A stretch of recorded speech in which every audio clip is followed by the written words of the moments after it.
Okay, so today we're reacting to another YouTuber.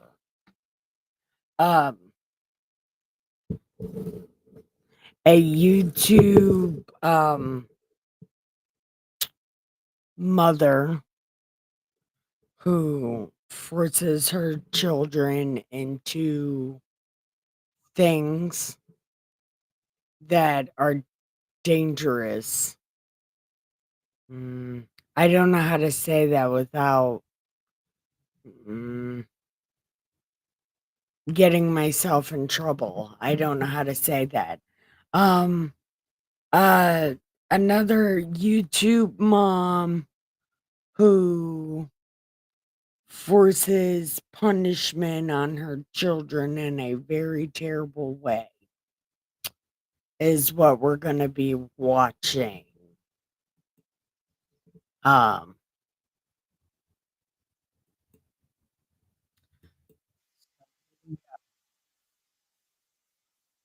10 years, she's adopted these 7 kids. They make YouTube videos. What's the longest you've ever made you go without eating? 4 days. Straight 4 days. No food and no water? No food, no water. Well, I want to have a better family. You want to have a better family? With over 800,000 subscribers at its height in 2019, the Fantastic Adventures YouTube channel is a showcase of wholesome family entertainment in the digital age. But as Michelle Hobson's adopted kids paint a picture of perfect childhood joy in front of the cameras, they are this is what I mercilessly told subjected. Dustin. This is what I told Dustin. If a part of your life looks perfect, another part of your life is suffering. If you try so hard to look a certain way, there's something in your life you are neglecting that is falling apart. You could just stay equally lazy, then everything is shitty, but it's all handleable. Cruelty and sadism behind the scenes. It's only when one brave child comes forward with the truth that police realize the monstrous horrors that have unfolded in this house of misery. Names of all children in this video have been changed to protect their identity. On March 13th, 2019, police in Maricopa, Arizona field a call from a young woman named Megan who wants to file a disturbing report. Please note that all suspects charged with a crime are presumed innocent unless and until proven guilty in a court of law. Okay, and what did you want to report? Child, I guess that sums it up the best. Okay, is your child involved, or is it something that you know that's happening to someone else's child? Or It's my sibling. It's my little sibling. oh, okay. Yeah, it's my family. With these dreadful words hanging in the air, the dispatcher arranges for officers to meet with Megan and her sister Jordan outside the Maricopa Police Department. The responding officers quickly realize that this isn't just about one child. So it's 9 people in the home. 2 are 2 adult brothers, and 7 are foster kids. Her mom's did foster care for 14 years. She's adopted these 7 kids. Megan explains that her adopted sister Stacy has made some shocking allegations. With cell phone in hand, Megan began recording Stacy's story of brutal mistreatment at the hands of her adoptive mother, Michelle Hobson. And when was this video taken? Today. Today. Okay. Actually, Why do they? Locks me in a room with only Why? Why are they always fat? Why are the mean ones always fat? Like the mean, abusive mothers are always fat. Why? underwear and tank top. Doesn't give me a blanket. What kind of room is it? A closet and it's a tile floor. No carpet, just an empty green room. How many other people sleep in there? 3. And that room is in your house, in the house. It's in my mom's bedroom, like a sleep bathroom. And how She like got all the carpet ripped out and put tile for it. Is there a lock on the closet? She doesn't let us eat for at least 2 days straight, or maybe more. No food and no water? No food, no water. Do you get to go to the bathroom whenever you need? No, once I had to pee and she locked me in that room because I did something and I peed myself because she didn't let me go. So is she like that to everyone? Yes. That's why she gives everyone pull-ups, because she knows that they're going to pee. As vile as her stories have been thus far, she will spill even more dark secrets before the night is through. For now, however, the police have heard enough to know that a home visit at the very least will be necessary. They talk with Jordan and Megan, who are Michelle's biological children, to get a description of their mother. White female, she's brown hair. About how tall? She's probably 5'8". Yeah. They make YouTube videos. That's their sole income. That's their family's income. That's all of the mother's income and everything. Indeed, Michelle's adopted children are stars of a sort.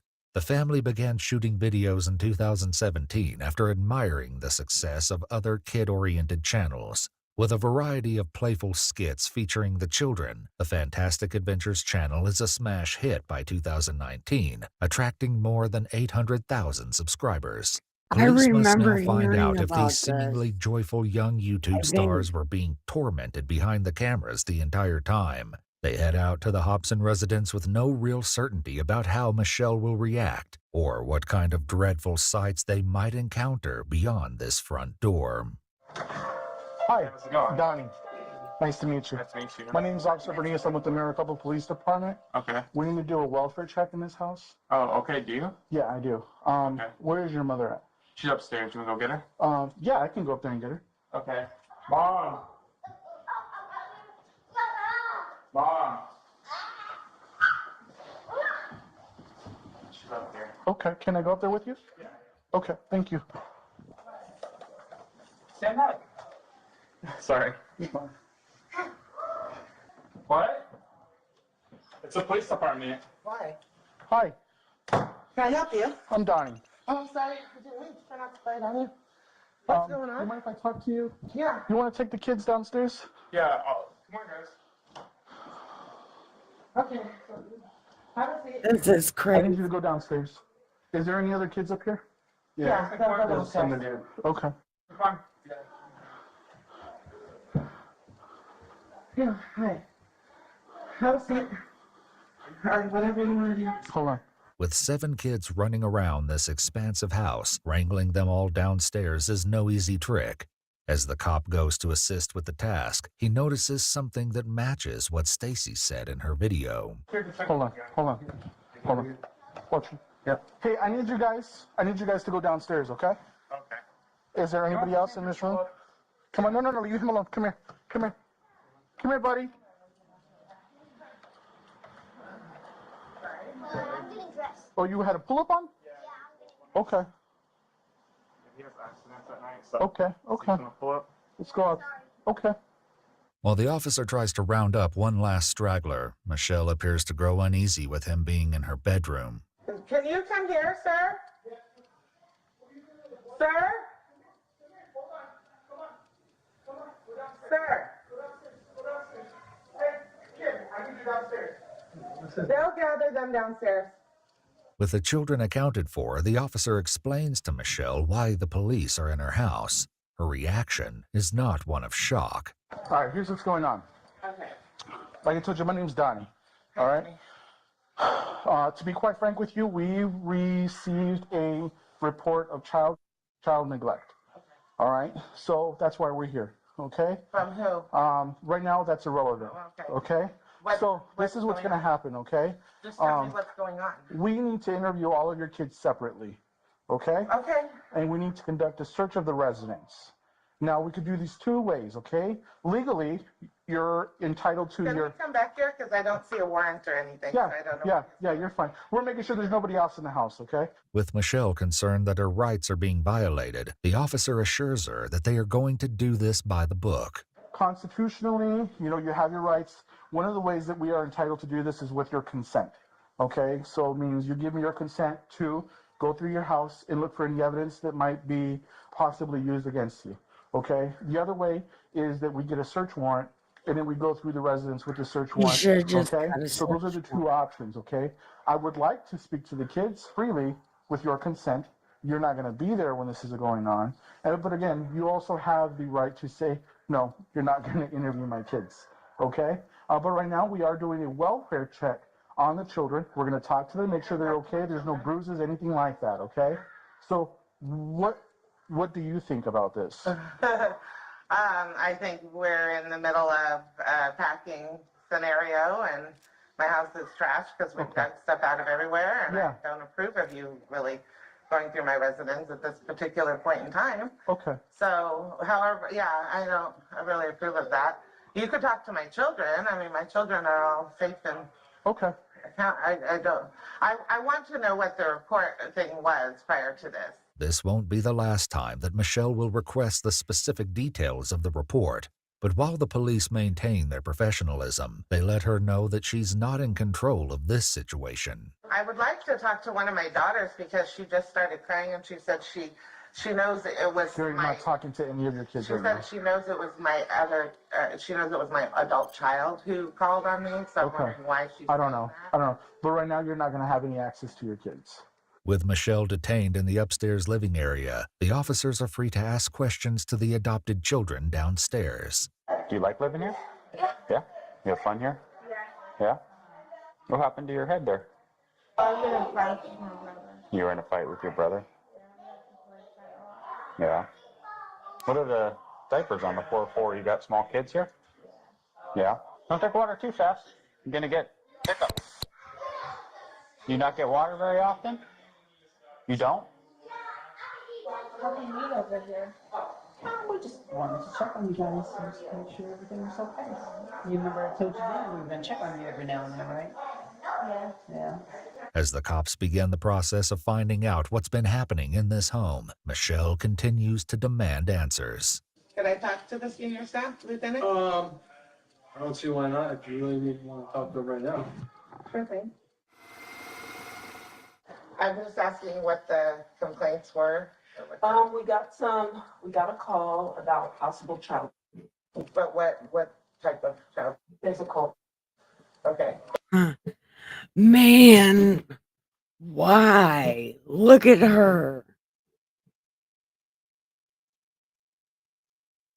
I mean, I can't tell you that. Wish I had Because a I didn't take the call, so I don't know who called. But I know based on the call that we need to speak to all the kids. sure. Okay. Any other questions I can? Not really. I mean, I'm just, I'm shocked. Understandably. So what happens, Michelle, is when we get calls like this, we just don't take a person's word for it. Thank So God. that's why we come in and we'll want to do an actual check of the kids. Sure. But I don't want to call DCS on you or Thank any you. other person that I don't know if this is true. I don't know you, Right. you know? Michelle expresses a certain relief that the police aren't going to necessarily call the Arizona Department of Child Services, an organization she's had plenty of contact with over the last few years. Their interventions thus far have accomplished nothing, however, which is why it seems that Stacy, the young girl who recorded the original video, is not completely confident that anything is going to be different this time. I'm here to help. Okay? I want to make sure nothing happens to you or your brothers or your sisters. Okay? Okay? Do you understand what that means? Okay, what do you think it means?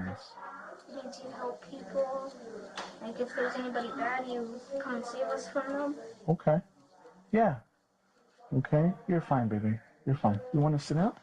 You don't have to cry. You're fine. Here we go. Here we go. Here. Sit down on this bench. Huh? There we go. Sit down on the bench. All right. Why are you crying? Why are you crying? I'm gonna have a better family. You want to have a better family? I'm sorry. The young girl desperately hopes that the end of her nightmare has finally come, and when she tells the officer more of what Michelle has done to her, it's clear that salvation has arrived not a moment too soon. I'm trying hard to leave my mom, but Yeah. Take some deep breaths, okay? You know that spray that you use when there's like bad people and stuff? Yeah, yeah, P-E-P-P-E-R yeah. spray? Pepper spray? Yeah.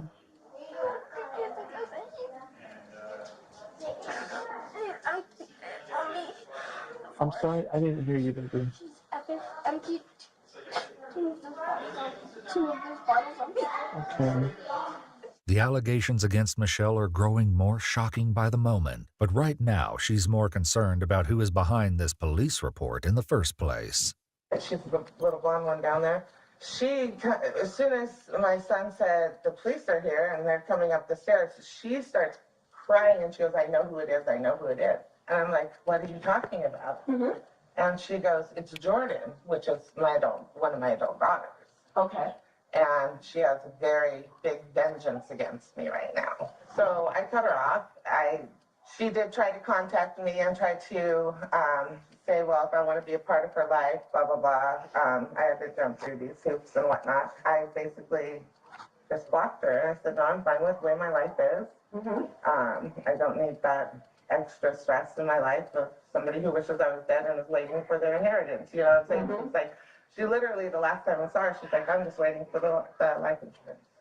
Whatever the truth might be regarding Michelle's relationship with her daughter Jordan, it doesn't change the fact that her other adult daughter, Megan, was every bit as instrumental in getting the cops involved.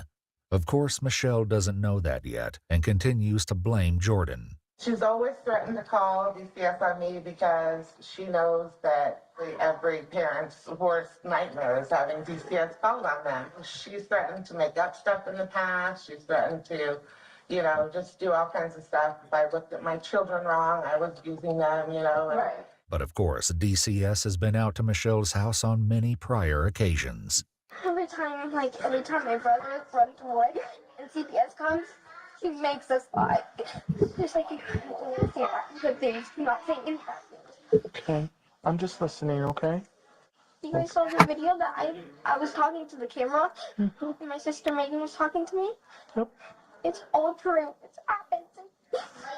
And my room upstairs. I want the door closed. You want this door closed? Yeah, because I don't want them hearing. Okay. I'm going to get in trouble for saying it. All right, well, come on in. Yeah, it's pretty tight, but hey, whatever makes you feel safe, okay? It's hard to leave my mom, but I have to. Okay. I don't want you telling my other siblings. I won't. Please. We're not going to tell them. Can I ask them if everything's okay at home? I'm not going to tell them anything you There's said. something else I want to tell you guys. Yeah, go ahead.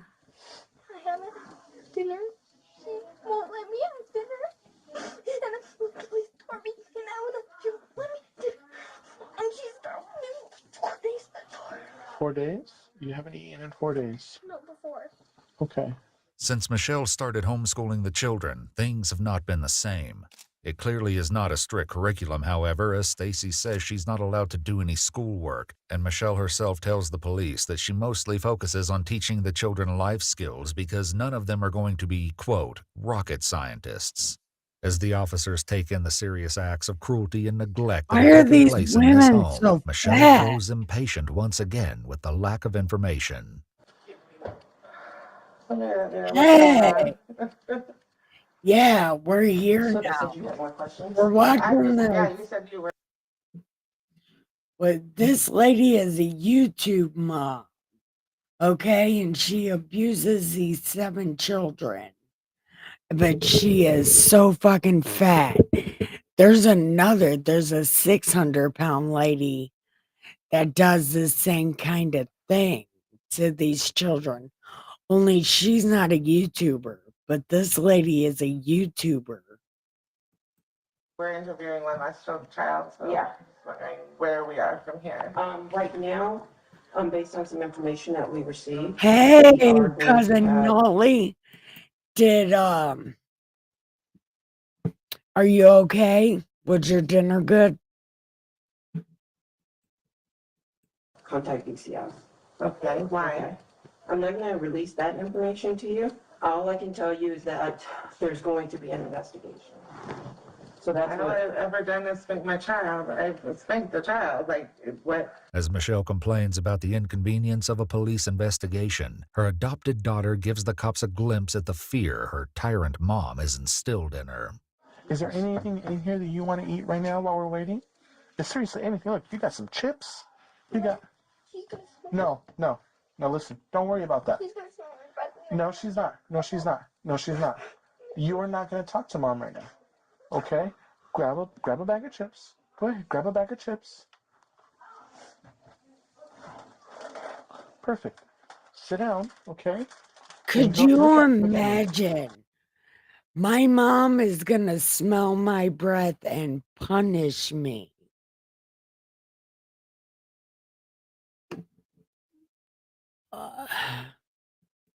I want to help you. I mean, I am not a great mom. As a matter of fact, I am not very much of a mom at all. But I would never do this to the freaks. I mean, I get pissed off at them. They eat all my food. But I could never. The freaks would beat me up. The realization that this child is too scared of her mom to risk eating a small bag of potato chips is almost Michael. unthinkable, but it's clear that Stacy is justified in her fear given what she shared with the officer. I couldn't stand it. I know. Oh, and the other thing, this little girl right here, she told the cop that she had 2 bottles of pepper spray emptied on her. They're up in her bedroom. By this YouTube mom. It's horrible. Thing in my neck. It's horrible, baby. This is an allegation the police are already familiar with, as Stacy spoke about it in the original video. Right, just 2 days ago, she said, because I was talking to my brother, he said I was talking to him, and she said she's gonna slice my neck open. Stacy tells the officer it isn't uncommon for Michelle to use such brutality and threats of violence to keep the... I say a lot of fucked up shit to the freaks, but I would never say that. Oh my God. ...children in line. Literally today, she got mad that I woke her up from a nap. And when she woke up from her nap, she said, you guys don't get dinner. I was like, it wasn't me. I didn't wake you up. Which it was, because I wanted dinner. I was hungry. And she was like, well, you don't get dinner. And I started crying about it because I was hungry. Everybody's hungry. And then she's like, if you don't shut up, I'm going to take you into the bathroom and slap your mouth and make sure I cut your lip open. And I'll do it a couple more times to make sure it's nice and deep and make sure it's painful. I don't know if I still have one. You're fine, baby. Baby. I have bruises all over me because of her, especially. Okay. I want to get out of this house. As Stacy tearfully recounts the unspeakable horrors that she and the other children in the house have been subjected to, Michelle maintains the role of the good mother who is being falsely accused. Oh my God. Trying to search my brain. I don't even know. You're allowed to spank the child, right? As long as it's used for discipline, absolutely, yep. What else would you use it for? Be surprised. But it's not at all clear that Michelle's idea of discipline fits the standard definition. Sometimes. Why? Because I've accidents. Oh, you have accidents. Do you have injuries or what? And it's because I do too much water sometimes. You ran from your mom the last time you said, right? Yeah. Because you were afraid. What usually happens? I can't remember. So tell me what happened the last time. I either get spanked or I don't want to say it. It's not safe. I either get beat or... When you said you get beat, what do you mean by that? Like I'll get spanked. Oh my God. With Just the hand. anything else? I'm so glad. While Joseph may not share further details, if any, Stacy is fully That I willing to don't have describe my the hell kids she on and her YouTube. siblings have been living in. Literally, she takes his armpit and twists it by her nails. Her nails are humongous. And takes it and twists it and spit in their face. She literally takes a mouthful of spit and spits it in our face. I don't know what kind of mom does this to us. And then she always tells us to lie. And I don't want I want to live with Megan. As Stacy continues to delve into the horrifying conditions of Michelle's brutal dictatorship, it becomes obvious that food plays a major role in the punishment of the children. Yes. And then mom makes up lie. You guys, you don't get Watching stuff like this because you were being Watching stuff like this makes me feel better about being a mom. horrible. No food, no water. Haven't even had water once today. Eat these chips. Eat them. You're not in trouble. You're not in trouble for eating right now. Okay? I'm telling you to eat these chips. Okay? I was like, cops don't even care if you're being horrible. They still feed you. And she said on the Bible, it says do not feed kids because they're bad. It's not true. And take baths and only feed kids. It says that on the Bible, she said. I love you, and I don't even know you. I love you too because you're saving me from this house. I know, baby. While her adopted daughter crouches in a pantry eating chips, Michelle seems to realize that it might not look good if the children reveal that they've yet to eat dinner at nearly 10 o'clock at night. I have leftover pizza in the oven that I was going to heat up for my children. Can they eat that? Yeah, can the boys do it down there? Please have them, ask them to do that, because it just dawned on me that the older children, the older children have not eaten. They're the only ones that have not eaten. The two babies have eaten. The news that they will soon be fed appears to come as a surprise to at least one child. Your brothers are going to heat up some pizza. All of you. All of you. He's clearly not the only one caught off guard by this surprise meal. But I think she's feeding you because she's scared that you guys are going to say you haven't eaten. That's why we just gave him all that stuff. I know. No, everybody knows he's not allowed to eat for a week. Mom was really trying to make it. She's like, you're not eating for a week, maybe 2 weeks, maybe 3 weeks, maybe 4 months. Okay. I can tell how you guys are acting with the fruit snacks and with the drinks because you guys haven't. I know that. I know that. I can see it, baby. I was gonna lie, but I couldn't. You don't need to lie. Okay? You don't need to lie.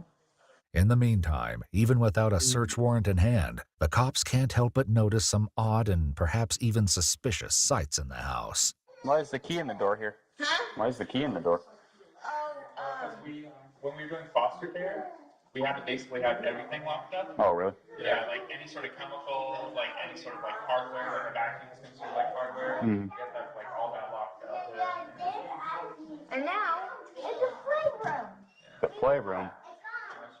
Wow. It's a playroom where we play. Cool. The police will soon have their search warrant, however, and when they speak to Michelle about the process, she has a sudden epiphany.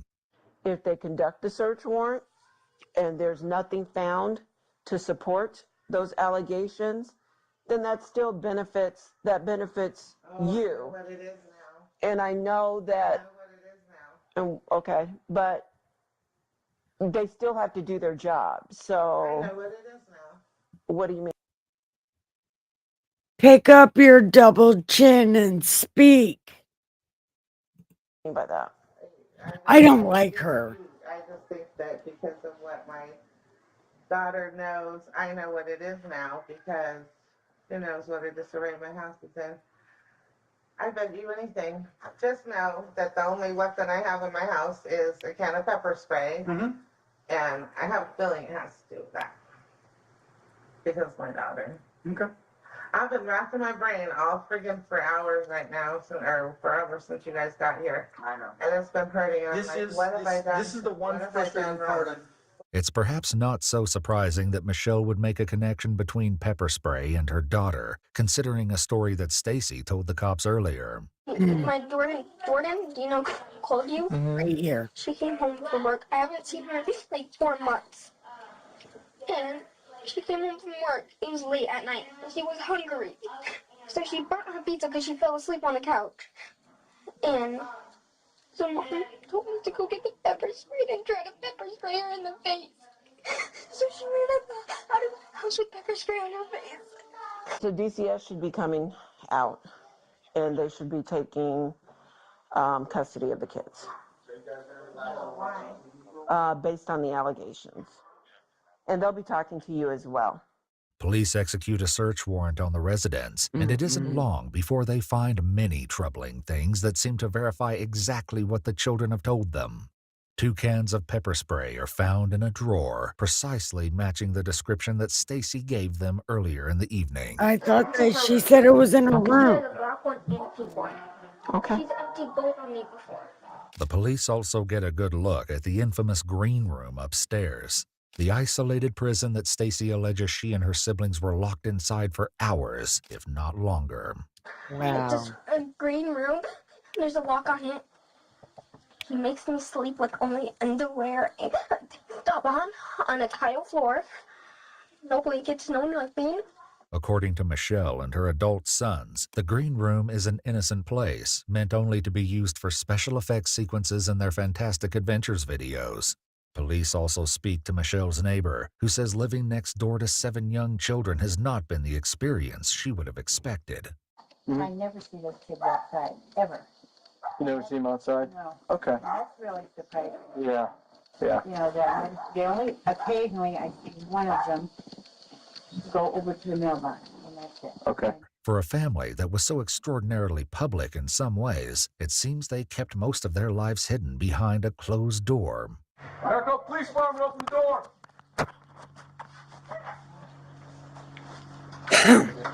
These are her foster kids.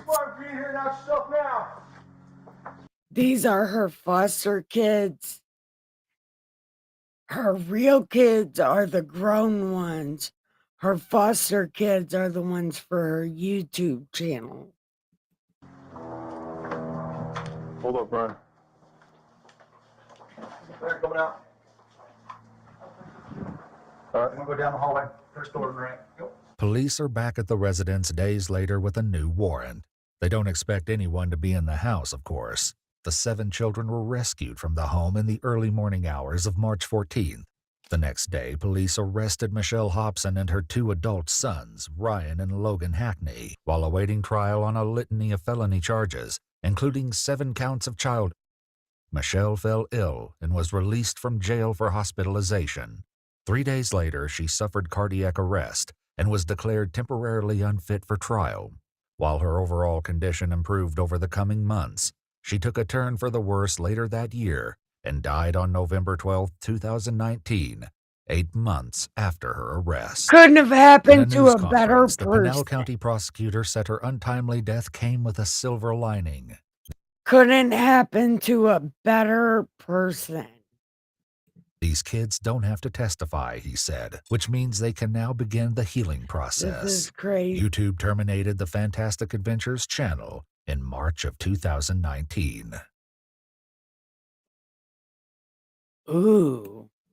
Let's see this one. Do you see that window right there? Here we go. You see how it's kind of like hard to see through? It's kind of like got stuff smeared on it. They're just in there by themselves, which is probably why they're smearing poop on the wall. In this kind of situation is absolutely astronomically unacceptable. This is crazy. The following report Okay. is based on official Like this police car. records, and most of the footage has never been seen before until now. Please note that all persons charged with a crime are presumed Stacy innocent unless covered and until house proven guilty in a report. court of law. When officers with the Oklahoma City Police Department show up at this door on September 12, 2024, they have no idea what horrors they will encounter inside. The man they're talking to is 24-year-old Dakota Dodd, and he's now learning that the cops are here to check on his stepchildren. His first move is to grab some shorts and call his wife, who is none too happy about the news. Apparently, we have a wellness check. Oh, wow. What? Okay, Yeah. so your kids are upstairs, you said? They're upstairs. We've been trying to paint the rooms because they keep smearing crap on the walls. Door. We need to go. There's a what? Cops at the door. Okay, so we're just here to make sure the kids are okay. Yeah, they're perfectly okay. I can go get them down. Can I come with you? Yeah. What's kid? Let's go. Here we go. But we've been trying to get, keep the room safe. Hey, boys, come on. Hi, guys. What are you doing? Come downstairs for me, okay? Yeah, we're gonna go to the shower. The big on the walls. So, I've been trying to keep painted up and everything. okay. 2 boys, 3 and 4 respectively, emerged from this foreboding room without a stitch of clothing. The officer notes in her report that both kids are extremely dirty and covered in feces. This They're is just wild. in there by themselves, which is probably why they're Yeah, we have smearing poop on the wall. we have a camera right there. Uh-huh. We're always checking up on them. Okay. We'll make sure they eat 3 soy meals a day. Yeah. As Dakota's wife Aubriana panics on the phone downstairs, the officer delivers the understatement of the morning. You guys like kind of in over your head, maybe? I mean, I work at nights. Okay. The wife is taking care of the boys, making sure. Where's she at? She's currently getting her glasses. Okay. Well, come on back downstairs for me. So, Yeah, it's poop. We can try to get painted.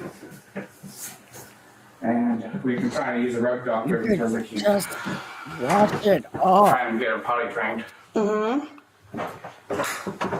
How long has This it is been in that room? crazy.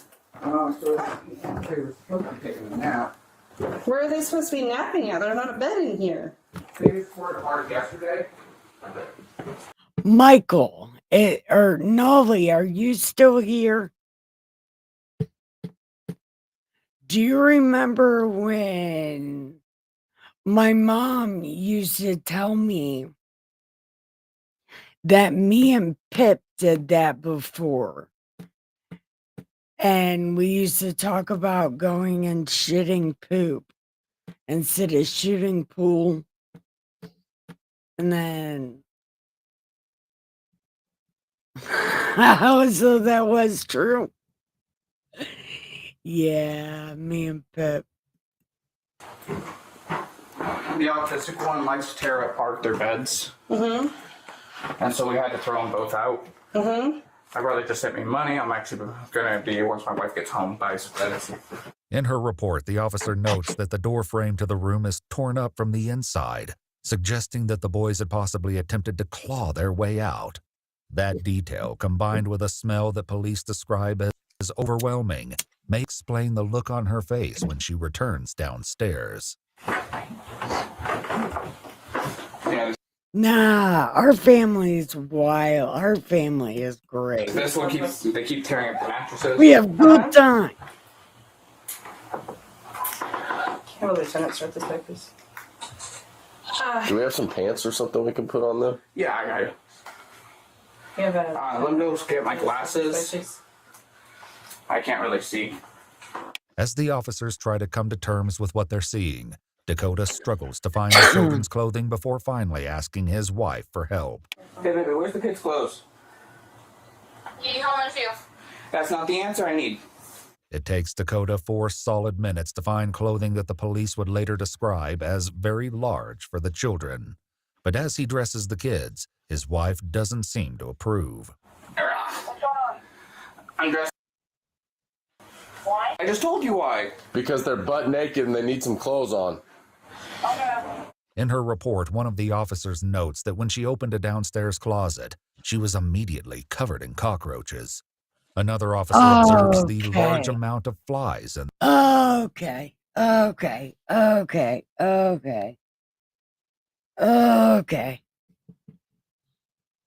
Oh. Well, good thing they don't got beds because y'all would be covered in bed bugs. And be careful stepping on roaches because they will implant eggs on your shoes and then you bring them into your house. home. It's clear at this point that the officers have seen enough. All right. I'm gonna have you outside with my partner, okay? Do you have any weapons or anything on you? All right, good night, Michael. Put your hands behind your back. Come on. I'm placing you under arrest for child endangerment and neglect, sir. What? What? Yeah. Well, you're their father, right? I'm their stepdad. You're their stepdad. Well, you're the one that's responsible right now for their welfare and everything, right? Yes, they were supposed to take a nap. Huh? They were supposed to be taking a nap. They were supposed to be taking a nap? Yes. In a room that's covered in feces with no furniture? Okay, well, you know, I'm not questioning you or anything like that right now. You have the right to remain silent. We'll read you your rights. Dakota has one remaining question, but the officer has more immediate concerns. You called on us. Huh? You called on me. I'm sorry, I'm still trying to hold back the vomit in the back of my throat. Dakota's wife, Aubriana, arrives at the house with their 11-month-old daughter and her mother in tow. And if she was anxious over the phone, the police quickly let her know she was right to be worried. Hello? Hi, Mom. This your youngest baby? Yes. Okay, so here's where we're at. The fact that kids live in this kind of situation is absolutely astronomically unacceptable. So, outside. I called the door to see if the cat doesn't get out yet. I don't care about the cat. Okay. Cat's better off inside. You how told us about the clean. Come here. Those are your babies. I don't. Those are your babies. What's gonna happen now? Right now, DHS is on the way. Come on. Do not cry to me. I'm not crying. I'm crying for my damn children. I literally couldn't even stand in that room. I've been telling him to clean it. I'm trying. Mommy! Screaming for her ain't gonna do you no good right now. As the police gather her children outside the home to examine and talk to them, Aubriana proceeds to ignore this advice. Now she's gonna Sitting in scream. another patrol car, her husband seems baffled by his arrest. I just got home.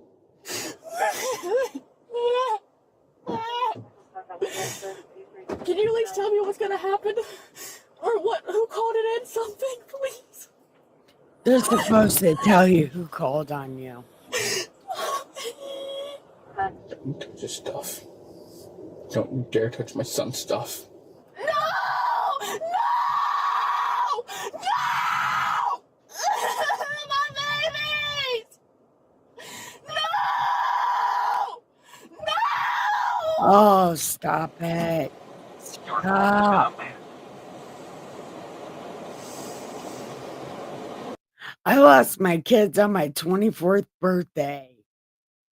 And I didn't even act like that. They raided my house on my 24th birthday and took my kids. They raided my house for weed. Night, Michael. Can I at least give him one last hug before I leave? Don't even talk to me right now.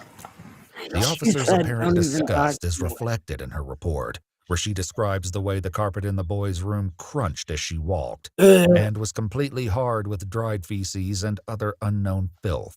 It's only one of many shocking details that will emerge about this home, details that the officers share with those closest to the couple. Can I ask you a question? You're her mom? You're her mom? Have you ever, like, how often do you go inside their apartment? Usually about once a week or so. I don't usually very often. I work 2 jobs, so. Do you see that window right there? You see how it's kind of like hard to see through? Okay. It's kind of like got stuff smeared on it. You know that that's human. That room is completely caked in it. Not to mention the entire house is absolutely filthy and disgusting. Just horrendous. But those kids were up in that room, locked in that room, taking a nap. No furniture. They're in the middle of potty training. Look, there is no excuse. There's no excuse for this. This is a felony crime what's occurring right now. He was supposed to be clean alone at the home. Well, he wasn't. In their respective police cars, Dakota and Aubriana express indignation and defiance. You can't take my wife. Shit. Okay. He's not potty trained. He needs his mommy. They're fed. They're taken care of. I promise. Kill him. I told him to clean.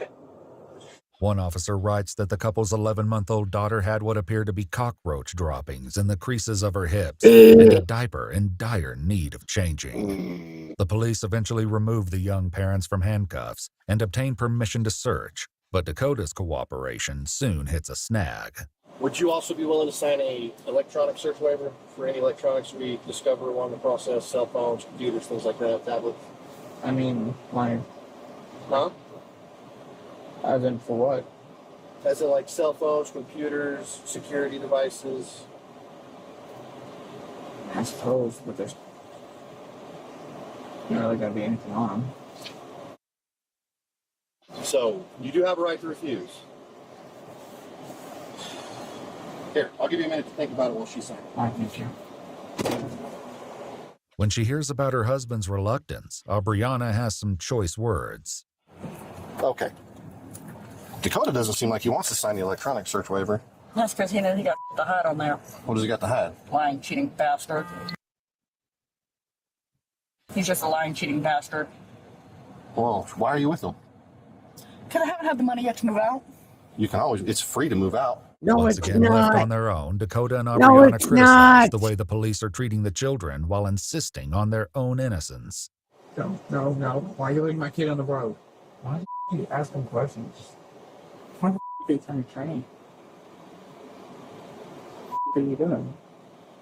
I've never been abused. Ever.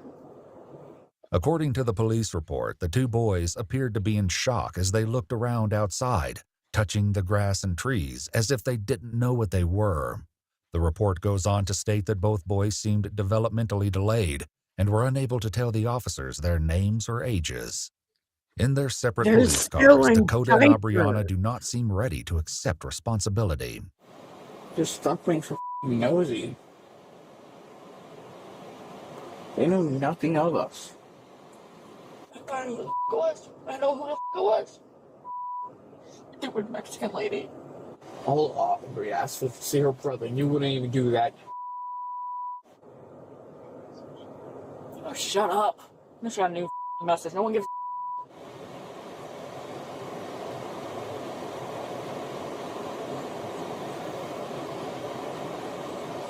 When the two are questioned separately, they give conflicting stories. While Aubriana says that the two boys would spend a maximum of 2 hours a day in the upstairs room, Dakota tells investigators that they're locked in the room for at least 12 hours a day and overnight to, quote, keep the kids safe due to the neighborhood. Hours later, the couple is reunited at the jail for processing, where they will be booked on 3 charges each of felony child neglect. Both 22-year-old Aubriana Freeman and 24-year-old Dakota Dodd pled not guilty to the charges and are currently out on bond as their case proceeds. Are you still here, Nolly? According to the police report, the children were checked out at a local hospital and at least temporarily taken into DHS custody. In his interview with investigators, Dakota acknowledged that the kids would possibly be better off there.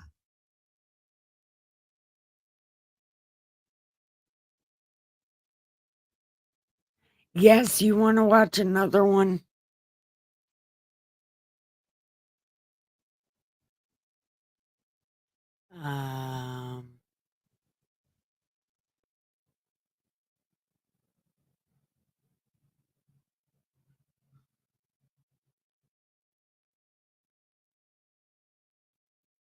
I want to watch drunk people.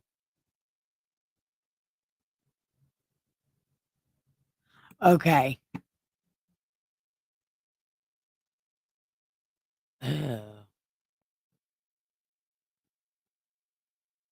Dad discovers son's horrifying secret. Let's see. I just killed my mother. It wasn't me who it wasn't me who killed her. It was Jeff. Oh God, no. This ain't happening. This ain't happening. He killed her. He snapped. Shane.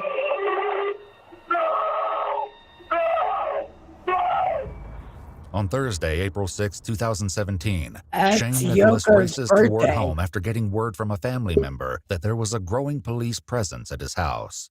He knows very little about the situation as he answers the distressing phone call that will change his life forever. The following report is based on police records, and most of the audio has never been heard before until now. Hello, Mr. Nicholas? Yeah. Hey, this is Captain Loney with the Champaign County Sheriff's Office. Come on, man. Everything's cool, right? Everything's okay. Please tell me everything's okay. Let me ask you something. Where are you now? Where are we at, man? Do you know? Melville, Indiana. Are you driving right now? No, I'm not. Who's driving? Adam. Will you assure me that Adam will remain the driver? Yeah, I can't drive right now. I gotta know what's going on. All right, I'm going to tell you. Sir. I'm so scared. Okay, sir. About 6 p.m. or so, maybe a little earlier, we responded to your house after receiving a call from a family member.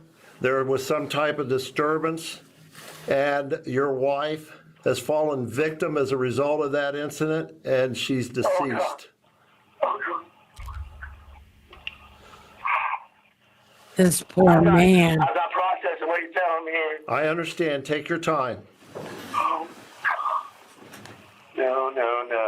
No.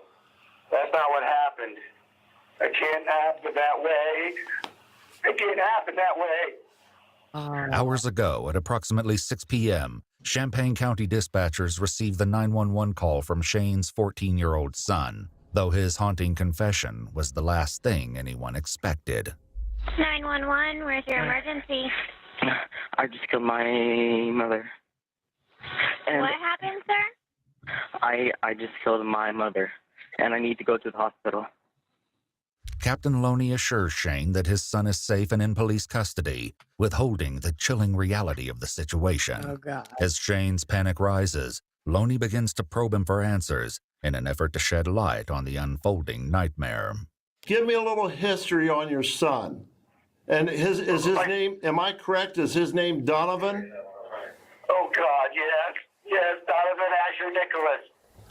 What's his date of birth? Oh, God, I can't think he's 14 years old. Okay. But I don't know. Okay. Has he been any behavior problem or anything to you? Never. The boy is soft-spoken. He's a genius. He's very, very smart. He's non-confrontational. Okay. He's never done anything. I didn't want to kill her. No, this is not us. Has he ever inflicted harm to any family member or anything like that? Never. No harm to anyone? Never. None. Does he have friends None. and things of that nature? No, he does not. Okay, let me ask you something. Have you ever heard of someone by the name of Jeff? Jeff? Yeah. No. Okay, no Jeff. Anybody like Jeff? Anybody that sounds like Jeff? As somebody that he talks about, maybe idolizes, whatever, who knows, you know? No. Okay. Is he talking about Jeff Hardy? Why?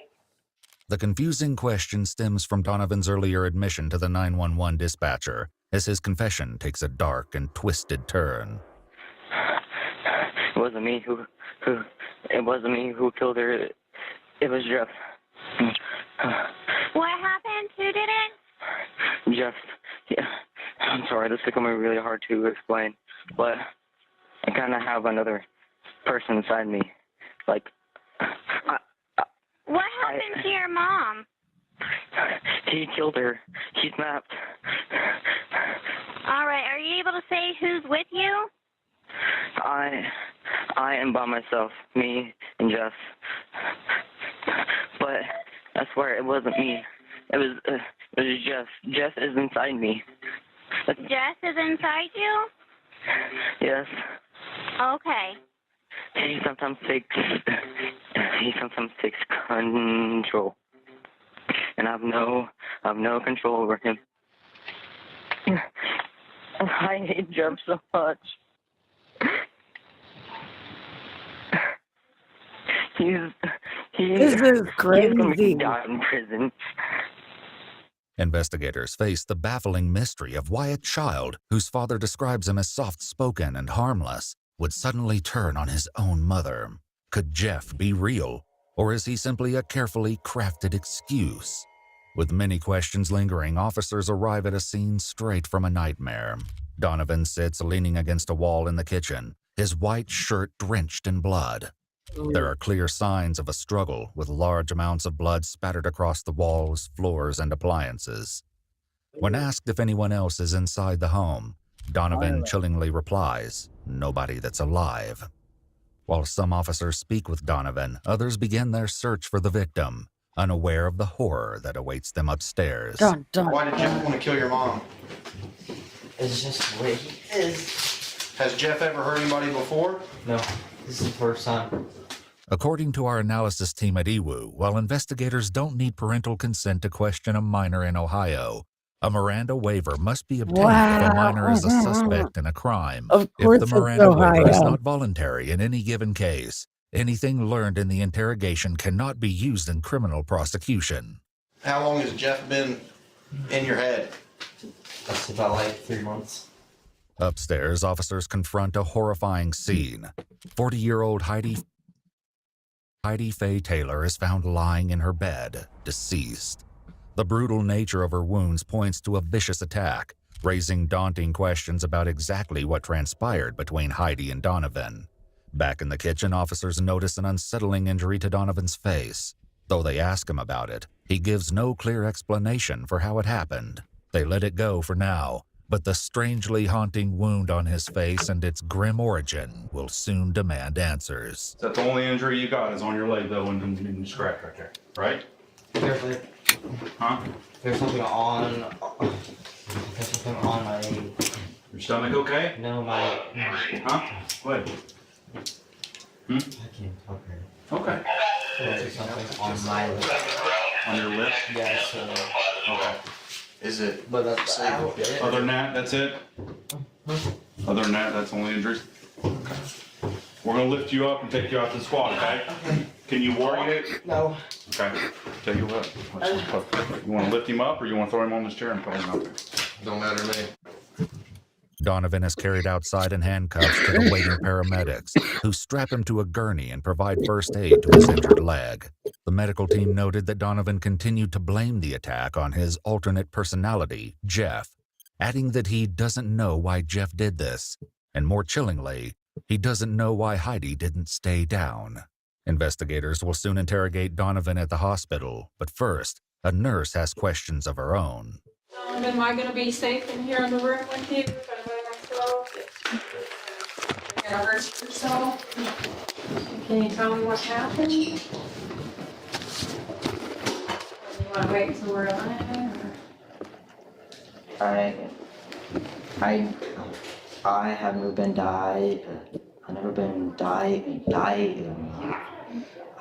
diagnosed. Basically, the easiest way I can say it is multiple personality, but I really can't explain it. Because, like, multiple personality, like, I'm usually not aware. they just talk to you. But I don't know what it's called when they take control of you. I have always believed there's a good side in a person and a bad side in a person.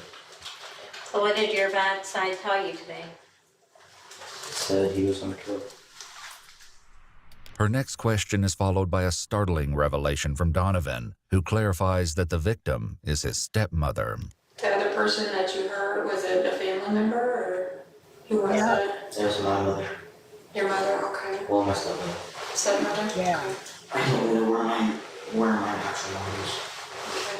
And you can't Did she go to a different hospital? Or? No, she's no longer there. If you actually have MPS, you don't know what your other personality. Officers photograph Donovan's wounds and blood-stained clothing before reading his Miranda rights. Afterward, they begin diving into the harrowing mystery of the day's events and what may have triggered his sudden, violent outburst. Anything happened today? His mom took his video game. Did you have a bad day today or anything, or how was school? School was totally fine. Investigators would later ask a similar question to his classmate and best friend Tatum, seemingly in an attempt to uncover any clues or warning signs that may have hinted at what was to come. Have you noticed any changes in Donovan's behavior recently? No, actually, if anything, he seemed a little bit happier, like at school. However, while Donovan was in the library the morning of the killing, another student named Jake approached his table after being aggravated by a fellow classmate. In his anger, he asked Donovan if he'd ever been so mad at someone he wanted to beat them up. Donovan eerily replied, "No, but I would stab someone." The student shrugged it off as a joke, unaware of the brutal acts that would take place later that evening. So, other than what you told me about him so far, were there any other emotional problems that you saw or anything else going on that we need to know about? Not that I know of. Okay. However, a chilling journal entry begins to hint at a darkness growing within Donovan. In it, he describes his dream utopia in which all emotions are eradicated. He makes an exception for love, cryptically stating that some people kill for love. But what did Donovan kill for? Shockingly, the journal isn't the only clue that something sinister was brewing. His English teacher would later discover a letter he wrote to him just before leaving school the day of Heidi's killing. However, its discovery would come far too late. For now, investigators focus on what happened when Donovan returned home. All right. So, tell me about coming home from school. What did you do after you came home from school? I took a I took a nap. You took a nap. So you got home at 3, you took a nap. How long did you sleep? I'm gonna say about like an hour. It was supposed to be for a half hour, but Okay. So you took a nap. Why do you say it was supposed to be for a half hour? Who told you it was supposed to be a half hour? my stepmom. Okay. First, I asked if it could be a half hour. She said yeah, so I kind of oversaid it. Then what? After I woke up, I started cleaning my room. Then I kind of think Jeff wanted to come on. And then who? Jeff wanted to, Did you ever tell Dad or stepmom about Jeff? Why not? Because I was afraid they wouldn't believe me. Okay. And think I was doing it for attention or something. Did you tell anybody else about Jeff? I told the friends. I told Jeff. Who's the two people? After reassurance from the officer that he just wants to ask them questions, he reluctantly gives him 2 names. Her name's Tatum, and my really close person, friend, I guess, my girlfriend. Who's that? Madison. Madison? The thing is, she's in a different state. She's what? She's in a different state. Okay. She didn't go to school out there? Where does she live? West. So how did you tell her? On my phone? Yeah. I have no idea. How do you know her? Well, kind of embarrassing, but like. Either via Facebook or online. Oh, okay. Tatum would later share with officers her personal thoughts about the mysterious Jeff. When she's asked what Donovan's behavior is like when the alternate personality takes over, her reply raises more questions than answers. I don't know what he does when it happens. I've never been there when it has. I've only known him as Donovan. Do you believe he had a split personality, or you think this was just a fantasy thing for him to get attention? Something like that? I don't think it was for attention. I believe that it probably could happen. Though she claims to have never witnessed this alternate persona for herself, bone-chilling evidence would contradict these claims. In a text exchange later uncovered between Tatum and Donovan, he acts as Jeff, calling himself the Devil's Child and anything but holy. He also makes disturbing requests for the courage to stab someone 67 times and tells Tatum he's a lot different than Donovan, who would never kill anyone. For now, Jeff remains an enigma, with investigators unaware of how deeply disturbing the truth of his identity will reveal itself to be. Meanwhile, Donovan continues to elaborate on what happened next. So, you're cleaning your room and you say Jeff wants to come out. Mm-hmm. Can you describe Jeff to me? How does Jeff act?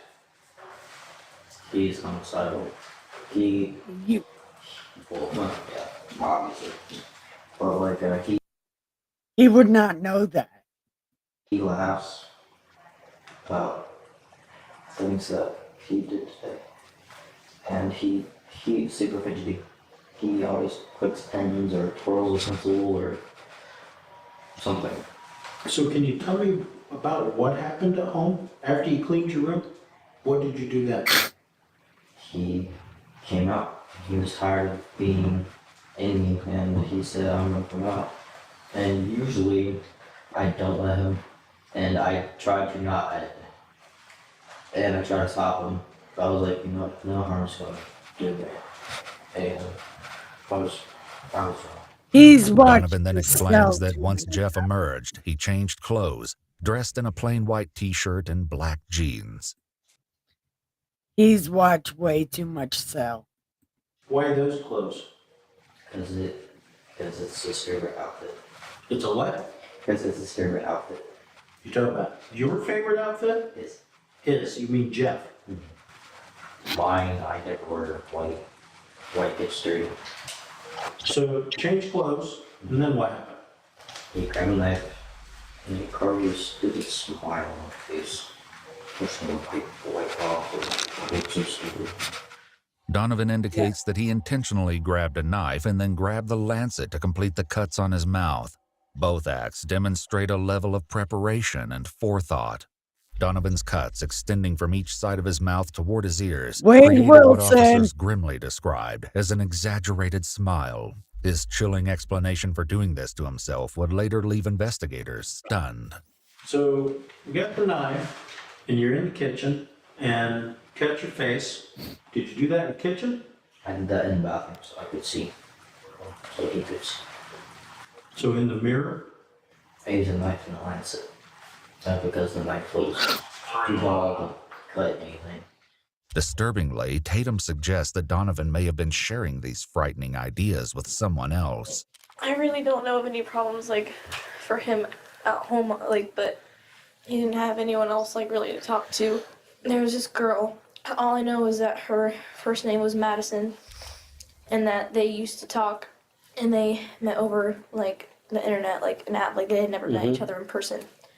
And he used to talk to her. I feel like they maybe just like fed off each other. Investigators begin attempting to search for Madison and quickly locate her Facebook account online. Though her profile is private, they're able to view photographs attached to the account. What they see as they navigate her gallery is nothing short of a nightmare, the disturbing images leaving them questioning the true horrific nature of Jeff. So you have the injury to your face that you used the knife and the lancet for. Then what did you do? I was waiting for Mom to come downstairs. Now, when we're talking about Mom, you keep referring to Mom. We're talking about Heidi. Yes. Okay. Okay. Yeah, so it's very confusing because like when I say me, I could either mean me or Jeff, but like at this time period, I mean Jeff, but I say me because it's my physical being. Okay. But it was he who acted. It was he who controlled. With that settled, Donovan continues to detail the harrowing account and the shocking moments that led to the brutal attack. You would not remember any of that. You waited for her to come downstairs. So she's upstairs? Mm-hmm. She was upstairs, but she was taking too long, so I called her downstairs. What did you say to call her down? I said, Mom, can you come down here for a second? I'm gonna have my respect this so it's not enough. So she came downstairs? Mm-hmm. What happened then? Do I have to explain how it all happened? Well, it would be helpful. That way we know what happened to her. I think you kind of owe your stepmom, a little bit of telling what happened. I mean, otherwise nobody's going to know what happened to her. You know what I mean? I think you personally care about your stepmom. Maybe Jeff doesn't care about your stepmom, but I think you do. Jeff doesn't. Me, I really liked her. But yeah, I wouldn't hurt her at all. So, what happened when she came downstairs? I hid behind the store. So when she when she would walk by, I could just easily. Yeah. Where was the door? The door was in the living room. It's the right side door that has the glass. Anyways, when she came by, I kind of had like a panic attack because I can't believe Jeff was making me do it. So what happened after that? You said she came by. What happened after she came by? And I'm glad that he did this, but he hugged her. He did. And then after he hugged her, Mom was like, "Why'd you touch your face?"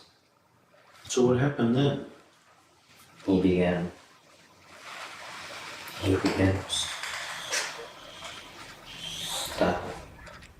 In later interviews, Heidi's closest friend Angie and her daughter Ashley open up about Donovan, who they've known since he was just 2 years old. He's always been different, never really, like, I wouldn't categorize him as shy, but he didn't like people with very few friends. Like, he had friends, and it's not that he didn't socialize. He was an introvert. He's very quiet. Yeah, he's very introverted. What was Donovan's relationship like with Heidi? Very tense. Very tense. Why do you say very tense? Donovan has always been an issue for Shane and Heidi. And when I mean issue, I mean he's been, that's what they argue about. They always argue about Donovan. Donovan is the reason why their main reason why they fight? Yeah. They'll soon share more eye-opening details, explaining what they believe to be the source of the ongoing tension between Donovan and Heidi. Meanwhile, Donovan continues to share the horrific details of what happened next as he began the savage. Kids like this is why nobody trusts redheads. Assault. She said, "No, stop, just call 911." I was like, "No." How many times was she stabbed? I don't know. I'm trying to push the glass, but I can't see it. I don't even have that. Then we went upstairs because she was trying to get her phone, so she could call 911. I went upstairs. Then I remembered that the gun was upstairs. So she ran? She walked upstairs. I was very exhausted. She walked back. Where was she stabbed? In the front of her, the back of her, or something else? Everywhere. Anywhere the knife could penetrate. Then when I went upstairs, I took both of the phones because she had mine. So she went upstairs? You followed her? Well, actually, I ran ahead of her so she couldn't call anybody before I got there. According to Donovan, when Heidi finally made it upstairs to the master bedroom, she laid down on her bed. What he did next would add a chilling new layer of brutality to the violent altercation. She was lying. She was lying on the bed. I couldn't see her suffer. What did you do then? Me and Jeff couldn't see her suffer. I thought it was done upstairs. I was like, this is the quickest way she will. So she laying on the bed. Did she say anything else to you? Just call 911. And then after I said no again, I shot her and hit him. It had to be an accident. He would not. I know they argued a lot. She was very frustrated. And you said it had to be an accident? That's what I believe, yes. I don't think that either one of them, though they get mad at each other, I don't think that they would ever hurt each other. Not intentionally. Kids and parents, they argue. They fight. Did the bullet strike her? How far away from her head were you? But we both wanted her to stop suffering. Jeff likes to do this, but he doesn't like it. But he doesn't like when people suffer. And which hand did you hold the gun in? Well, both. I used to pull the trigger. I used both so I could aim and also didn't have to shoot twice. A coroner's report would confirm the cause of death as a gunshot wound to the head, with more than 60 multiple sharp force injuries to her body. A tip of the knife blade was also extracted from her skull, while the firearm was located on the bed lying next to her body. Did you know any history of any anger issues, any mental illness, any, depression, anxiety? She wanted to take him to a doctor. Heidi wanted to take him to a doctor? And her and Shane had talked about it. Why did she say that she wanted to? Was she saying things? Because maybe he was going through a depression. The fact that he was withdrawing, it was like 3.5 years ago. He started to withdraw from them. Back at the hospital, the investigator urges Donovan to continue, and he soon explains the horrifying cause of the self-inflicted wound to his leg. So you threw the gun down on the bed beside her, and then you went back downstairs? What did you do downstairs? I was gonna leave. Jeff was still taking control. Mm-hmm. Noticed my legs are hurting real bad, and it was all wet and slimy. I pulled up and there was a deep gash in my leg. I freaked out. How did you get the gash in your leg? While I was trying to hurt her, she fought back, and her legs were tangled and. Her what? Bar. Oh, legs. Yeah. So you're wrestling with her? Yeah. Did you end up on the ground? Yeah, we both did. We wrestled a lot, and then I saw her body. I didn't care where my legs were. I don't know what to say. Take a breath. It's okay. Take a deep breath. When I tried to hurt her, I hit my leg. I didn't really feel anything because he was in a moment. So you stabbed yourself in the leg accidentally. As Angie and Ashley continue to elaborate on Heidi and Donovan's tense relationship, they delve he definitely planned this out. deeper into what they believe may have been the root cause of their conflict. Everybody knows that there has been tension between them. And just by tension, like you said earlier, you just mean them not necessarily getting along because she wanted to discipline. Yes. And like any 14-year-old, you don't want to be disciplined. No. And she would take the phone. His dad would give it back to him. Yeah. She would take the game system. 2 days later, his dad would give it back to him. Yeah. Or, he would be grounded, but his dad would go take him shopping and spend like $400 on him. It was Dustin's mom does that to the freaks. an issue. He can be very manipulative. He tries to get his way by getting up underneath your skin and kind of forcing you to do what he wants. And a lot of times he would try to do that by using his dad. He would never get punished for anything. So he never knew a consequence. She was more the punishing role. Yes, she was. Now, when you say punish, what type of punishment do you... taking the game system away, or taking his phone away, or making him do a chore.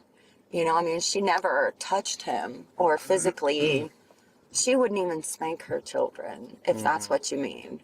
In an earlier conversation with the hospital nurse, Donovan explained what led to his next decision to contact the police and confess to the harrowing crime. After he did it, he noticed the cut.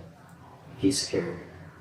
He's mad at me because I called the police. Okay. And I was scared. I was like, I just did a really bad thing. And I just huge gash in my leg that I had no way of getting myself stitches. I was like, I need to go to the hospital to find out. I'm gonna get infected, bleed out, or something. So he's mad at me for coming here.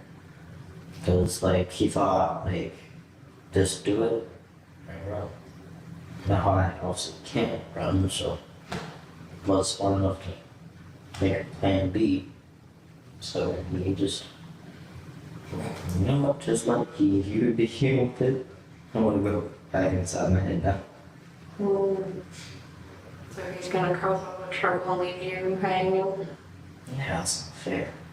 I would never want to hurt anybody.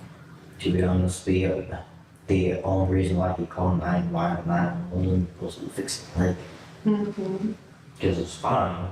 I wouldn't be here and he would still take over me. He wouldn't let me come out.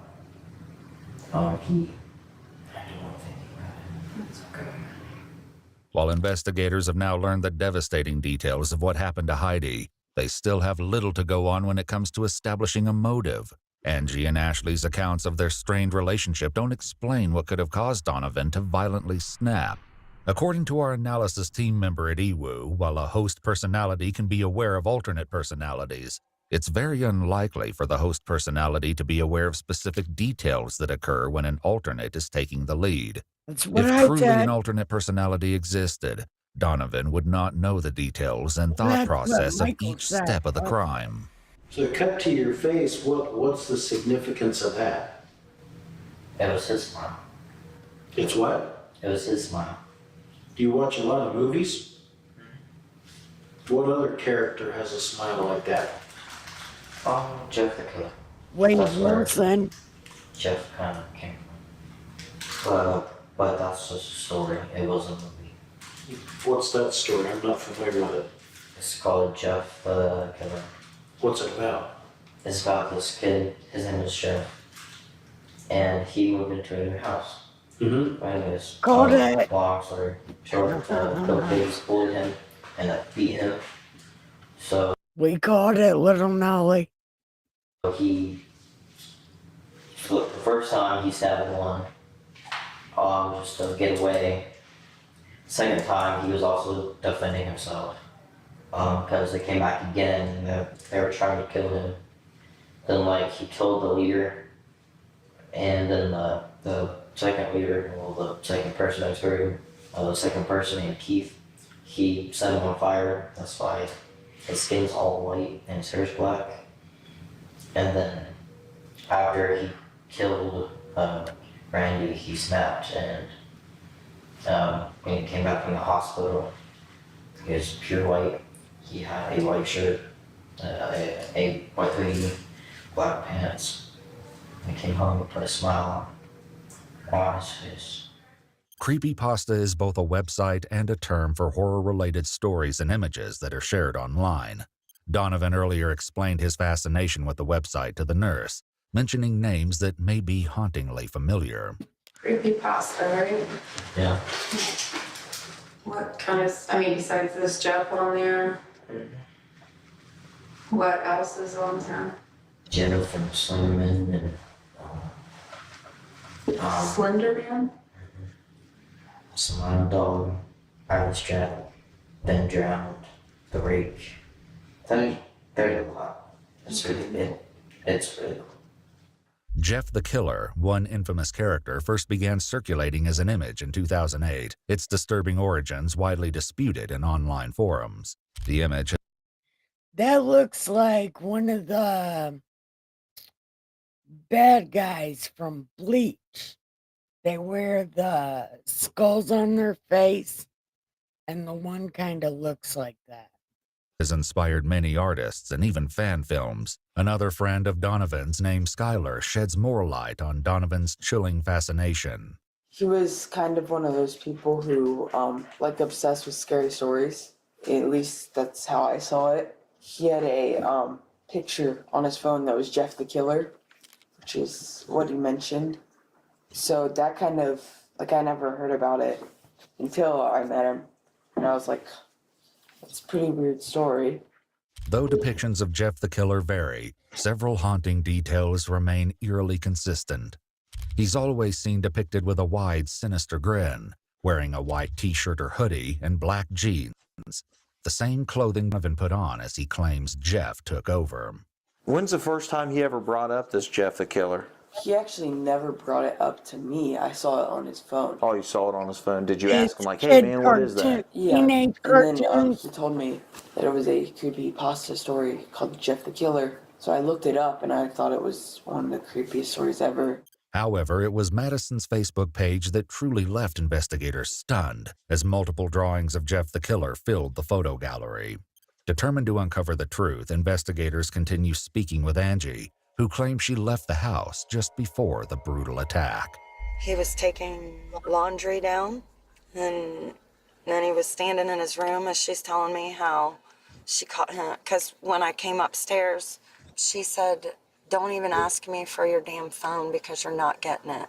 So he was standing in the room and she said, "Don't even ask me for your damn phone because you're not getting it." Yeah, something like that.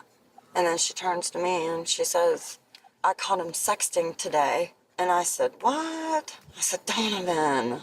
And she said, I'm tired of this. Heidi confiscating his phone, preventing him from contacting his girlfriend Madison, may have been the final act that pushed Donovan over the edge. However, his exactly earlier what it confession to is. the hospital nurse suggests it wasn't one specific action that set him off, but a combination of factors. Was there something that set Jeff off today? No, it was really today. I mean, what seemed to bring on the attack? She always yelled at me for stupid stuff, like, I don't know, like, not, like, doing this is wrong, or like, not sweeping in the right spot, like, normal parents yell, but not at the absolute top of their lungs for not doing this straight.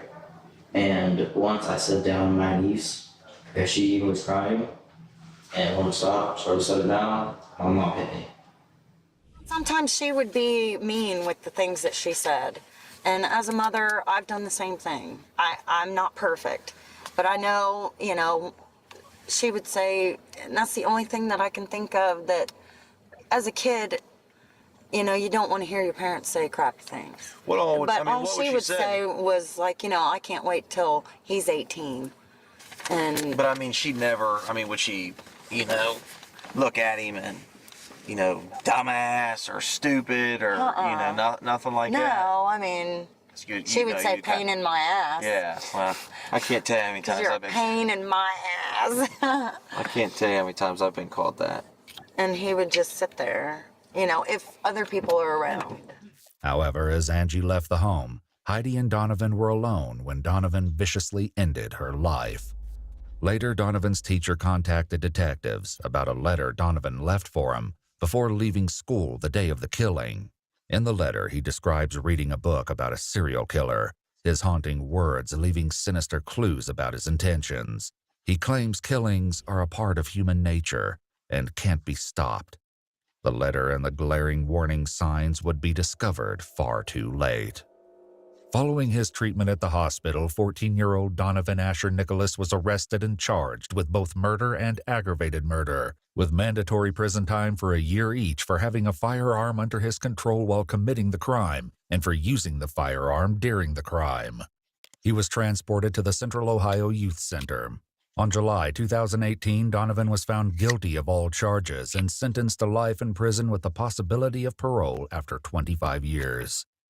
However, 5 years later, on June 15, 2023, the Ohio Supreme Court overturned the sentencing, stating that Donovan, a juvenile at the time of the crime, had his due process rights violated when the court used its discretion to certify him as an adult.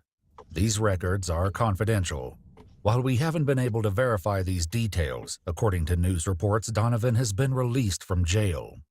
Iwu reached out to Donovan's family to determine his whereabouts and didn't get any response. Dun, dun, dun. All right, cousin, you ready for bed? Because I have to go to bed. No, I don't know. Maybe we could watch one more. Let me know what you want to do.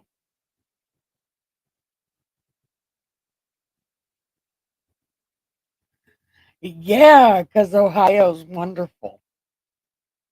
Dun,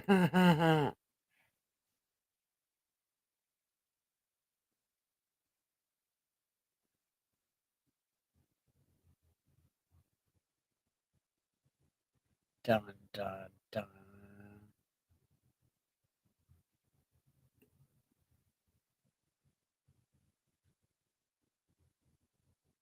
Okay, one more.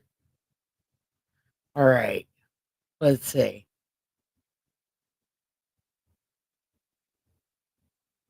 Oh, look. No, we won't do that one. Actually, you know what? Yeah, we will do this one. Go home. When detectives asked Shelley to explain, Hold on. Okay. I haven't food. So, I saw a little bit of this one the other day. This shit is really wicked. That I was just one person. I had everybody's food. Does she whine? Does she cry? Take that out for me. No. You ever been charged with Well, assault? you know, that's her first dog. Y'all stole pissing me off. Let me tell you something. You are a sorry.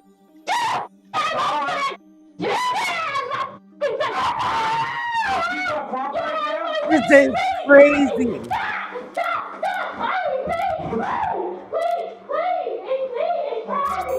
On April 13, 2011, in a small town outside of Bowling Green, Kentucky, 33-year-old Kathy Coy found herself unexpectedly going into labor while driving and was forced to deliver her baby on the side of the road.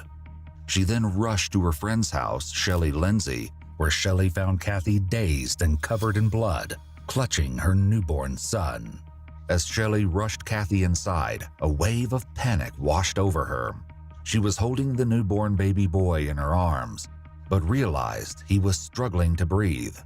She wiped away the bubbles from his nose and mouth and called 911.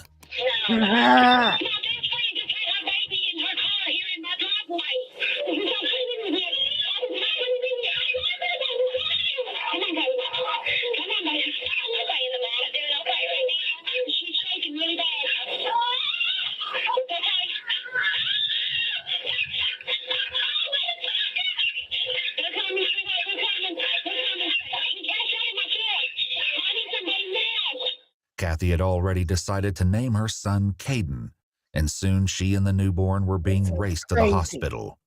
However, once there, medical staff made a chilling and stomach-churning discovery. Something was very, very wrong. Given baby Caden's shallow breathing and deteriorating state, medical staff had to deal with one emergency at a time and prioritize trying to save the infant's life. Kathy is promptly admitted into the labor and delivery unit, while baby Caden is rushed into intensive care, where he's placed on oxygen. So what was wrong with the baby? He had respiratory problems. He was also very cold. He was a nice kid. And that could make babies really sick. We call it cold stress. Caden's doctor explains that his temperature was so low, their equipment couldn't register it. But it's Kathy's examination that was most troubling. Her exam was totally normal, so normal that it appeared that she had not really had a baby. What the ultrasound show? Normal uterus, and the ultrasonographer even came out and was quite upset because, he's like, this is not a gravid uterus. She's not had a baby today. This was concerning, but the medical staff had discovered something even more horrific, prompting them to call the police. While in her hospital room, Kathy was texting updates to her husband, Shannon. However, the Kentucky State Police soon arrive and take her in for questioning. She is insistent that despite the gruesome discovery the medical staff made, she is Caden's mother, and she even has an ultrasound to prove it. This ultrasound would come up later. Oh, God. Most of the following footage has never been seen before. Right away, the interview is off to a rocky start. Please note that Kathy is partially deaf. Please don't spin me. I won't. We'll make That's why I got defensive. All right, can we make a deal right now? Make a deal. Wait a minute, you're not going to threaten my kids no more. No more. Come here. Make a deal. Listen to me. But you can't be raising your voice either. Okay? Okay, but I don't want to hear it too. Do you understand? Let me just say this, Kathy. Do you understand?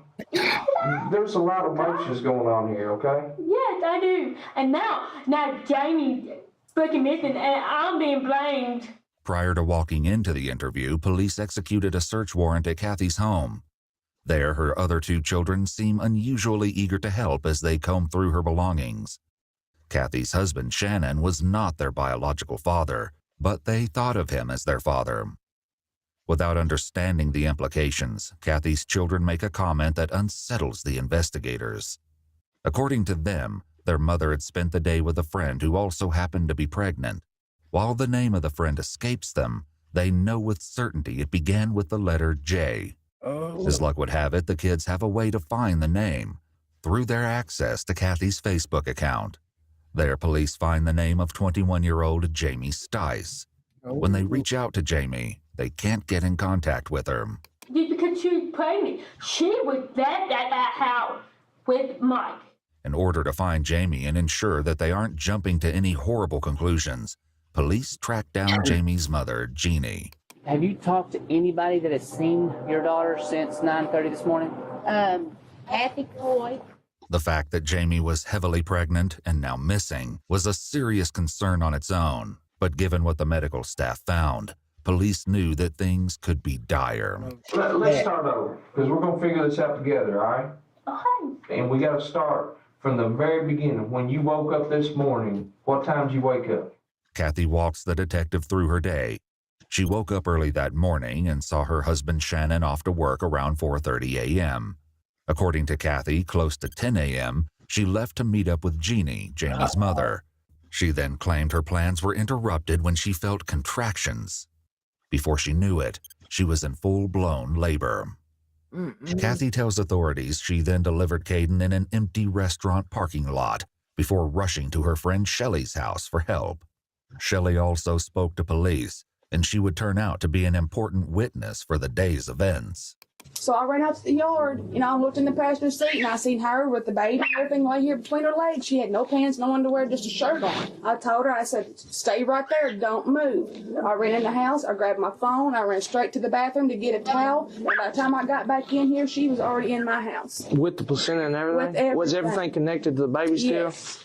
She said, help me, I had dropped him, and he had grass and stuff on him. So I took him from her, wrapped him up in the towel, laid him over here on the counter of the sink, laid him over on his side, was, rubbing him, trying to get him breathing. But Shelley's story differs from Kathy's in one curious way. She was telling the nurses at the hospital that I found out when I got to the hospital that I helped deliver that baby. I said, no, ma'am. I took her nurse out in the hallway and I said, I want to set the story straight. I had nothing to do with this delivery of this baby. This baby was born the time she showed up at my house.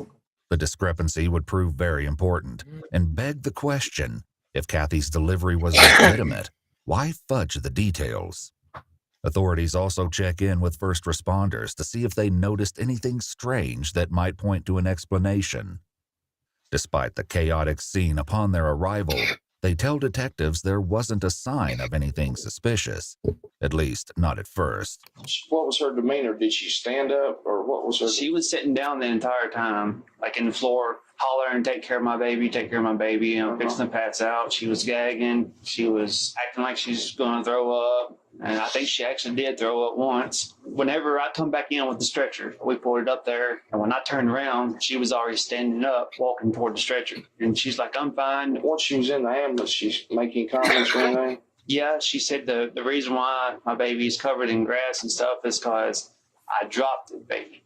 You got a conscience, don't you? Because, when I was talking about right from wrong earlier, there's some people that just don't care. And there are other people. But I do care. You didn't know things Jamie listen now. That's why I'm taking now, remember? Okay. All right, listen to me. That's my point. You do care. That's why it's been tearing your stomach up, right? Yes. So you're going to help me work through this, right? Yes. Okay. The detective returns to the matter at hand, the last time Kathy claims she saw Jamie. Kathy is adamant that it was when she picked up Jeannie at her house in order to take her to the Social Security office and drop her off. She claims that she wasn't sure if Jamie was planning on joining them. You were asking if Jamie was coming with them? Or was coming out, or what? If Jamie was then come out. And go where? Why were you asking where Jamie was going? Because Jamie wasn't even where I left with her mama. She was asleep on the couch. Jeannie told police a very different story.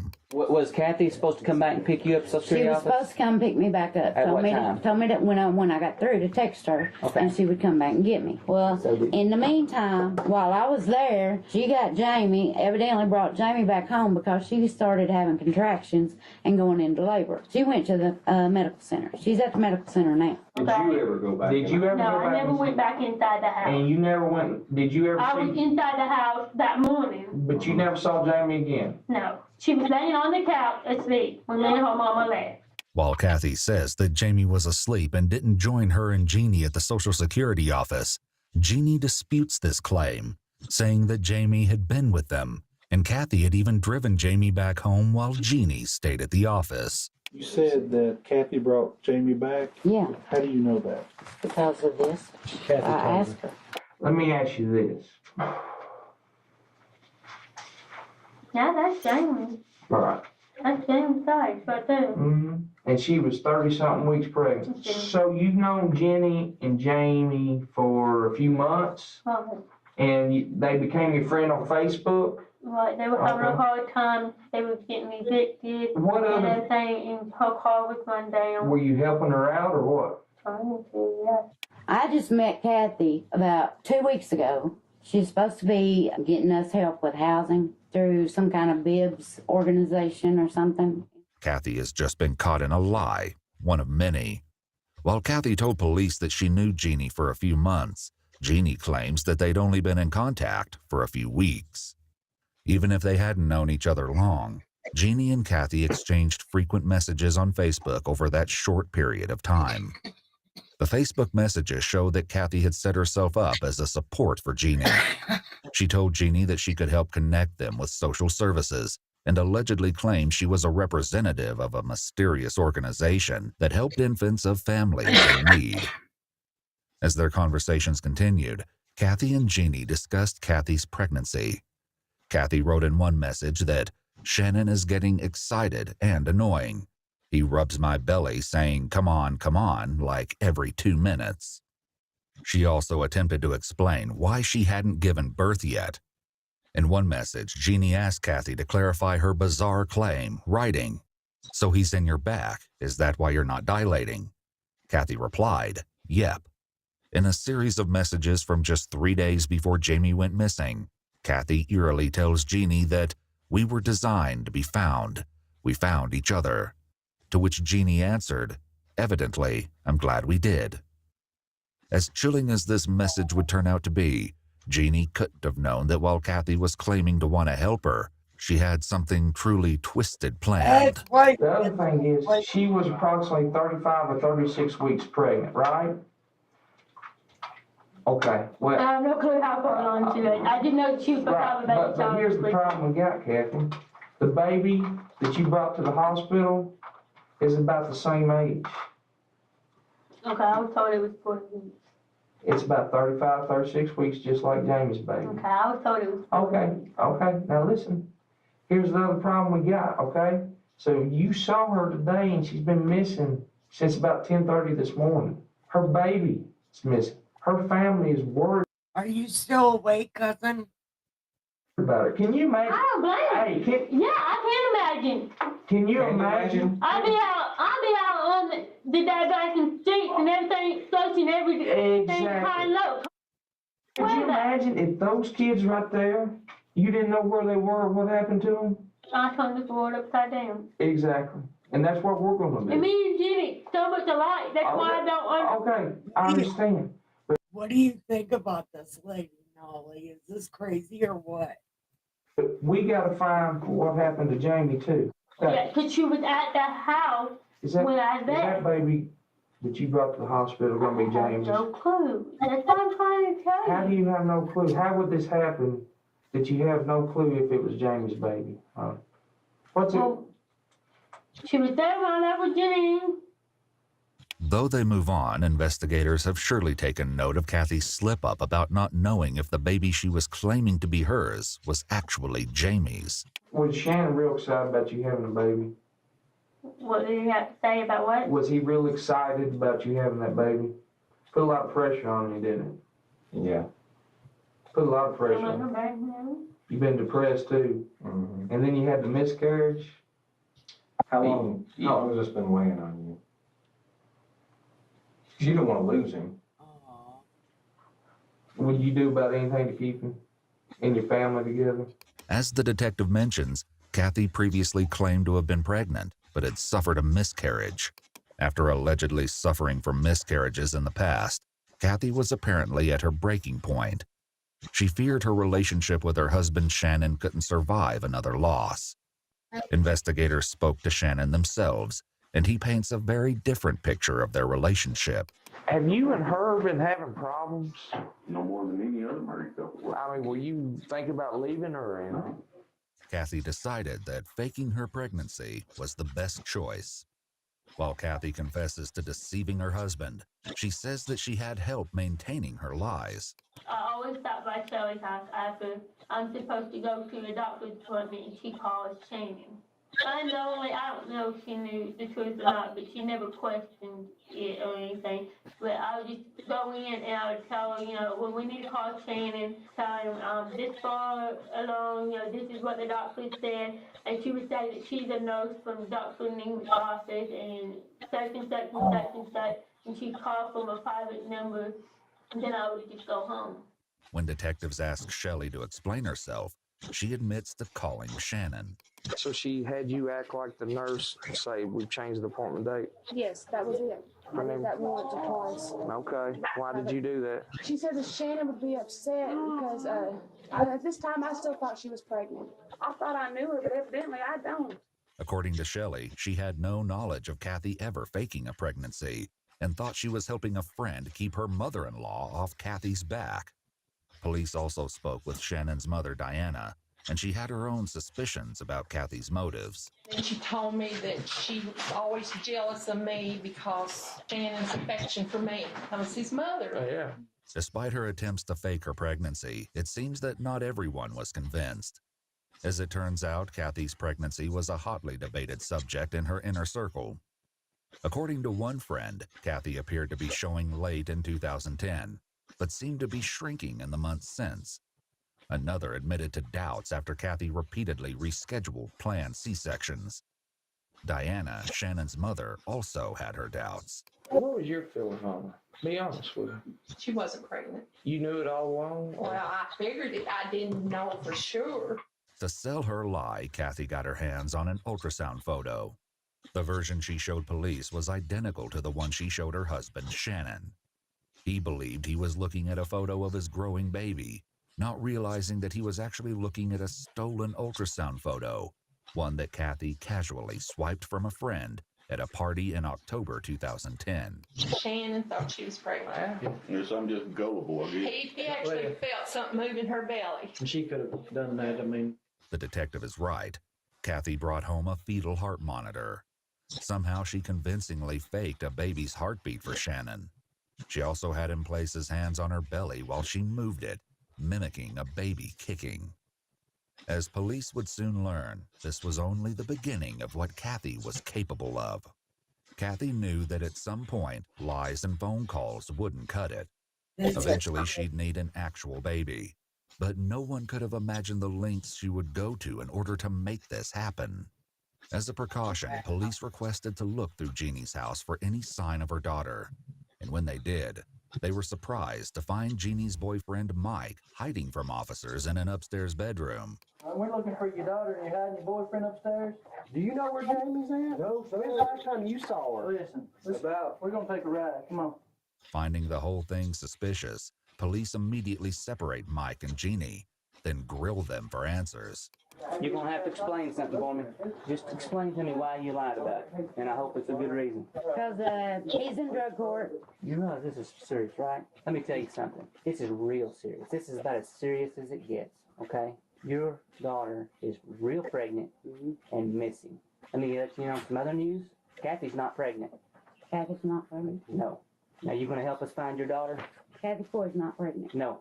Outside, Jeannie's boyfriend also struggles to come to terms with the news. Here's the deal. Kathy did not have a baby. What? Kathy has got somebody else's baby. You tracking with me? She didn't have no baby with her today. You ain't listening to me. Kathy did not have a baby. Okay. Jamie is missing. Hey, she's pregnant. Kathy did not have a baby. Oh my God. Do you see where I'm coming from here? Yes, sir. So what? I mean, what are we supposed to do? Nothing? Sit and wait? All the you hear about on TV, people stealing babies and all that? Yeah, surely not. Was that girl going to be able to give that baby the kind of life that baby deserved? The interrogators leave Kathy alone in the room, and her behavior takes a very strange turn. But this is only the start of her bizarre antics. because Here things we will go. really go off the rails soon. No, baby, you're missing. This is the good part. You got to call your mom. You've got to do something. Totally get blamed for everything. And I ain't taking no fall for nothing. So we know good and damn well you're okay. Or you was. They believe I told you. I'm not asking for a hurt anything, buddy. You gotta call your mom. You gotta help me out here. I can't go down for this, Jamie. I've got to go home too. 2 babies. Can you pick today or 4 days to just 2? And please call your mama so I can go home, please. Kathy is growing desperate, and things are about to get even stranger. Okay. Talking to Jamie. Talking to Jamie? Yeah. I know you're talking to Jamie. Yeah. There's been some new things that have come up. I'm gonna tell you something, okay? Okay. The evidence clearly shows that that's Jamie's baby. And also the evidence clearly shows that you're the one that took that baby from Jamie, okay? I didn't take that baby. Just listen to me for a second, okay? No. I don't yell at you, you don't yell at me, okay? Let us fill it out for you. We also know that Jamie was in the car with you today, and you picked Jamie up at her house. Listen, we got eyewitnesses that saw Jamie get in the car with you. No. Yes, listen to me. We already know that. We've already confirmed that. And we're gonna confirm that that's Jamie's baby through DNA. That baby couldn't have made it alive from Plano Road to Reedyville Road up there in Butler County. It couldn't have made it alive. It was just born. But you've got to start being honest with us. And we know the truth. And the truth is coming out. Oh, she was. But you keep saying she was. She was alive and kicking. But she's not anymore. She's not anymore, honey. It still had the airways blocked. They had to clear the airways, okay? That means that baby was just born.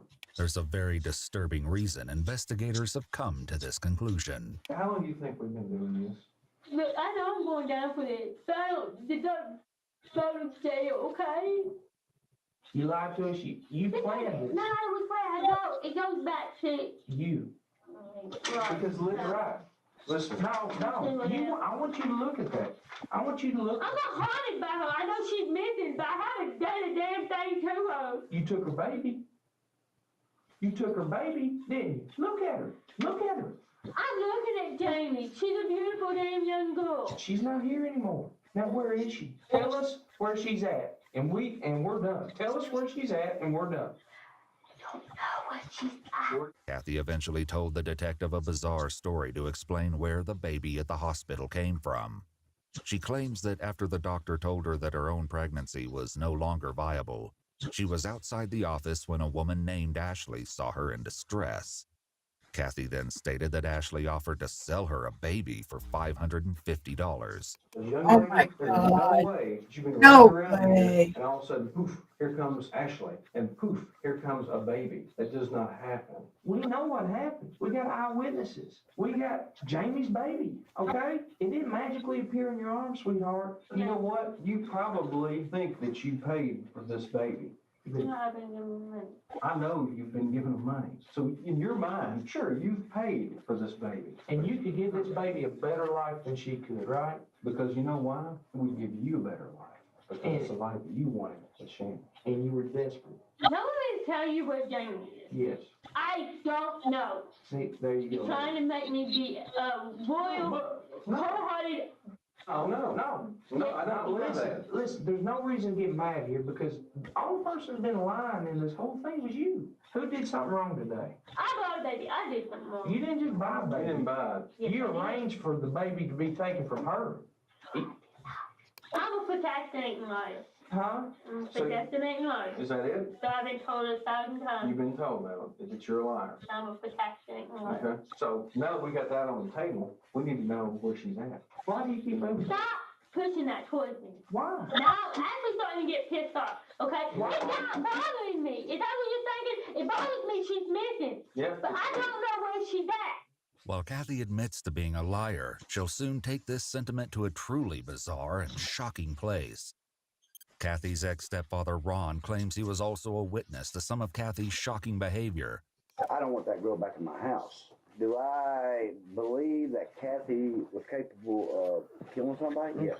You do believe Definitely. it? My personal opinion, if she gets her way, she don't care who she hurts. I said, one of these days, you're going to do something and you're going to be in jail for life. Investigators uncovered even more about Kathy's troubling behavior. At one point, according to police reports, she was even accused of stalking a pregnant teacher from her son's elementary school. The teacher felt so uneasy around Kathy, she began keeping a journal of strange incidents, including a time when Kathy lingered in the doorway, watching her as she worked alone inside her classroom. Interestingly, Kathy also claimed to be pregnant at the same time as this particular teacher, and when the teacher suffered from a miscarriage, so did Kathy.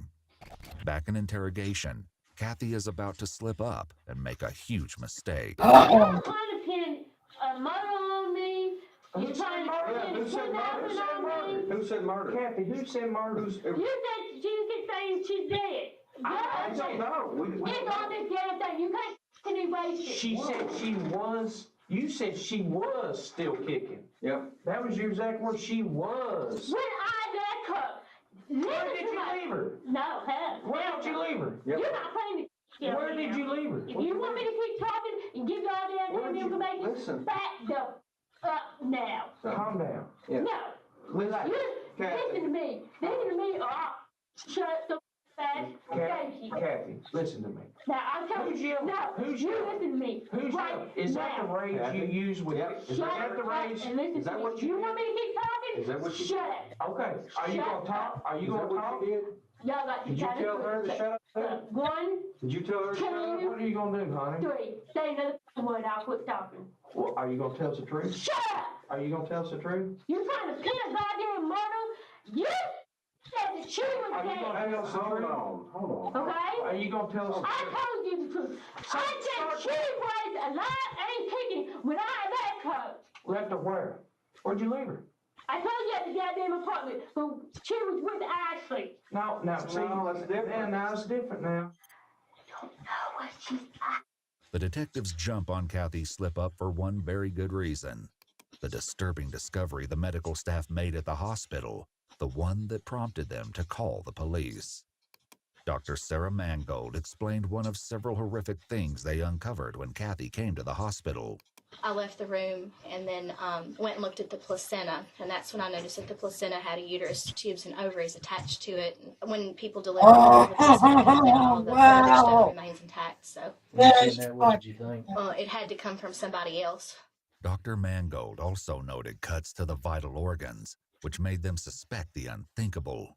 The baby had been cut from his mother's body, along with her uterus, fallopian tubes, and ovaries. But something like this wouldn't only put a mother in danger. Whoever did it would need to work fast to make sure the baby could even survive.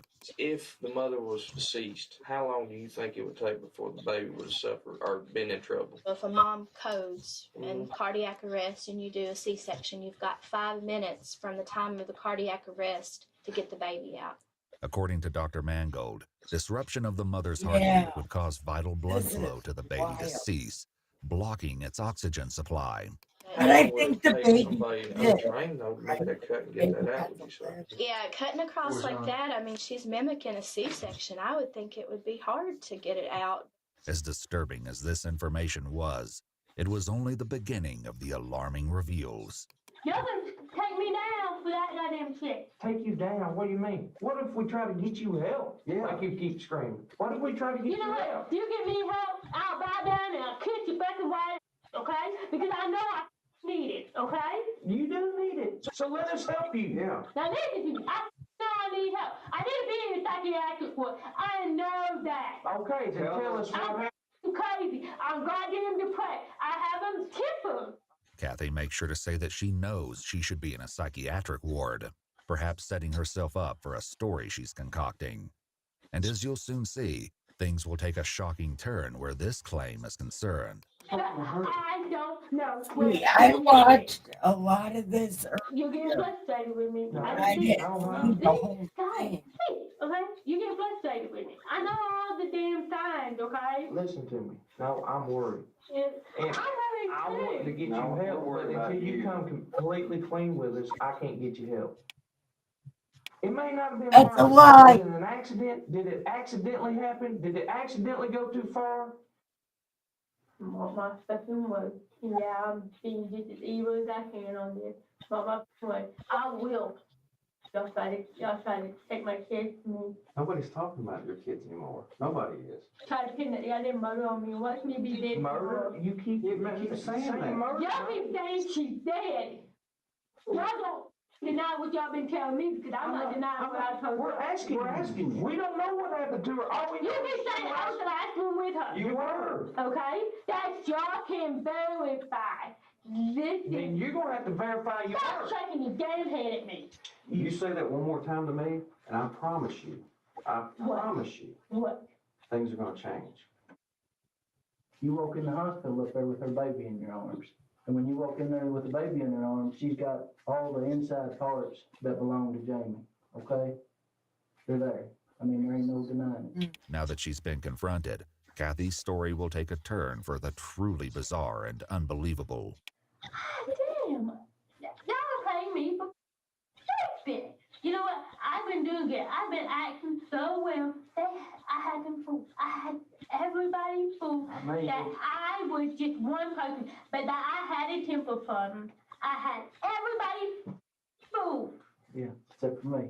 This appears to be Kathy's attempt to act as though she has another personality, Ashley. And the Why do attempt is people do strange, that? to say the least. Y'all keep asking me like I care. I know you don't care, but Kathy does. Tell us for Kathy. Kathy don't know what I want to know. No, I do. I know you do. So who's going down for it? Both of you. They don't. I know where to go. Both of you. If you care about Kathy and you want to see her get some help, listen. If you care about I Kathy, swear he's the deaf one. that happens. I don't care. I didn't ask you if you cared, but Kathy does. Please. Tell us where Kathy put her. Isn't that how she does? Kathy's one going down. Ain't that what you Does she said? whine?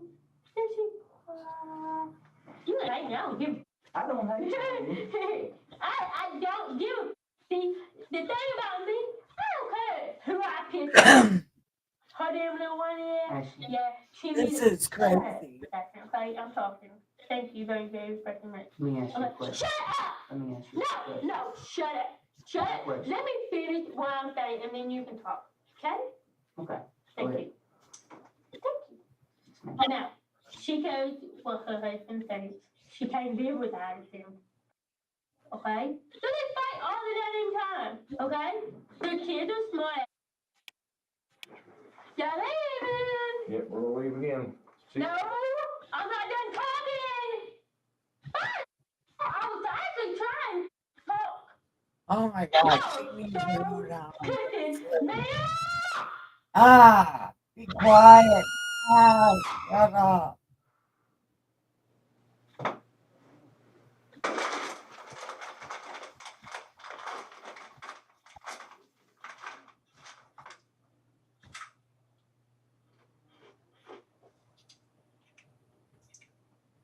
You know the best thing to do when you get stuck in a room like that? Lay down and go sleep. Right now. It can't be your kids until you tell us. Because they won't let you sleep.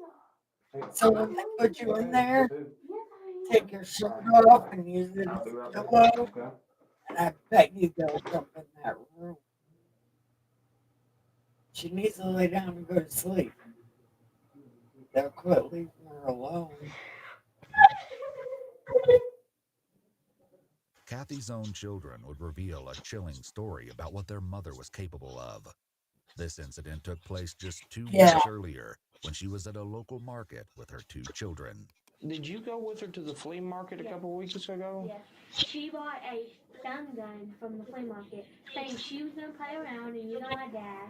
According to the vendor who sold Kathy this stun gun, it was more than capable of incapacitating someone if it made direct contact with skin. Allegedly, while at the market, Kathy approached a former neighbor and, wielding the stun gun, she lunged at the man jokingly. When he didn't move, she went for him again, this time pressing the stun gun into his leg and jolting him with electricity before laughing it off. This stun gun would come up again in the most disturbing way.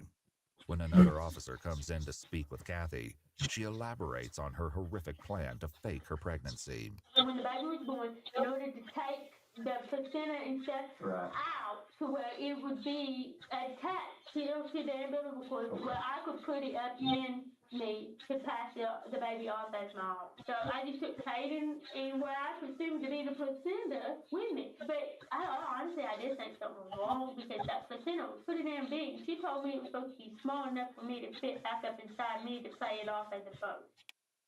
I know her. You might find a couple of blood droplets from me in my feet because when I was parked at the barbecue joint, I did try to shake myself to make it look like I was giving barbecue, okay? Hagen was in my floorboard and my car, and as I headed towards Charlie's house, I put the piece up on the put my bushes down, sat on that thing with you. You sat on all the Not the baby, the placenta part. the placenta. Yes. Kathy's violent tendencies left her own mother in fear of what she was capable of. I believe she's psychotic. And right now I believe the girl is possessed. Because no human being could do what she did. The officers bring in someone new and try a different approach. Not only does Kathy calm down for now, but she elaborates more on her claim to have multiple personalities.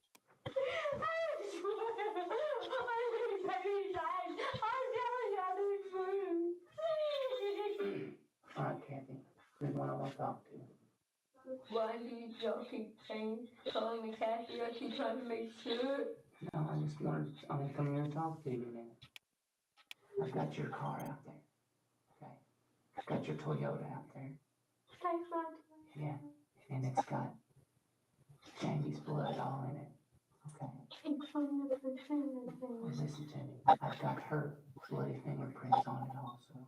At this point, bloody fingerprints are the least of Kathy's concerns. Detectives can't wait to see how Kathy will try to explain away all the damning evidence they've been holding on to. When you brought that little baby to Miss Lindsay's house, okay. When you brought that little baby into Miss Lindsay's house, I'll try. Ashley's what? Ashley's not a person.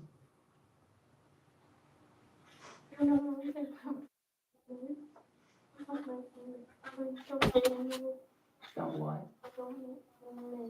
Don't make me mad. I don't want to make you mad.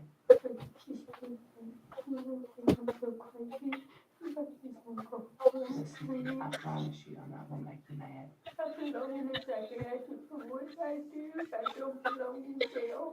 do you know that? No, just me and you.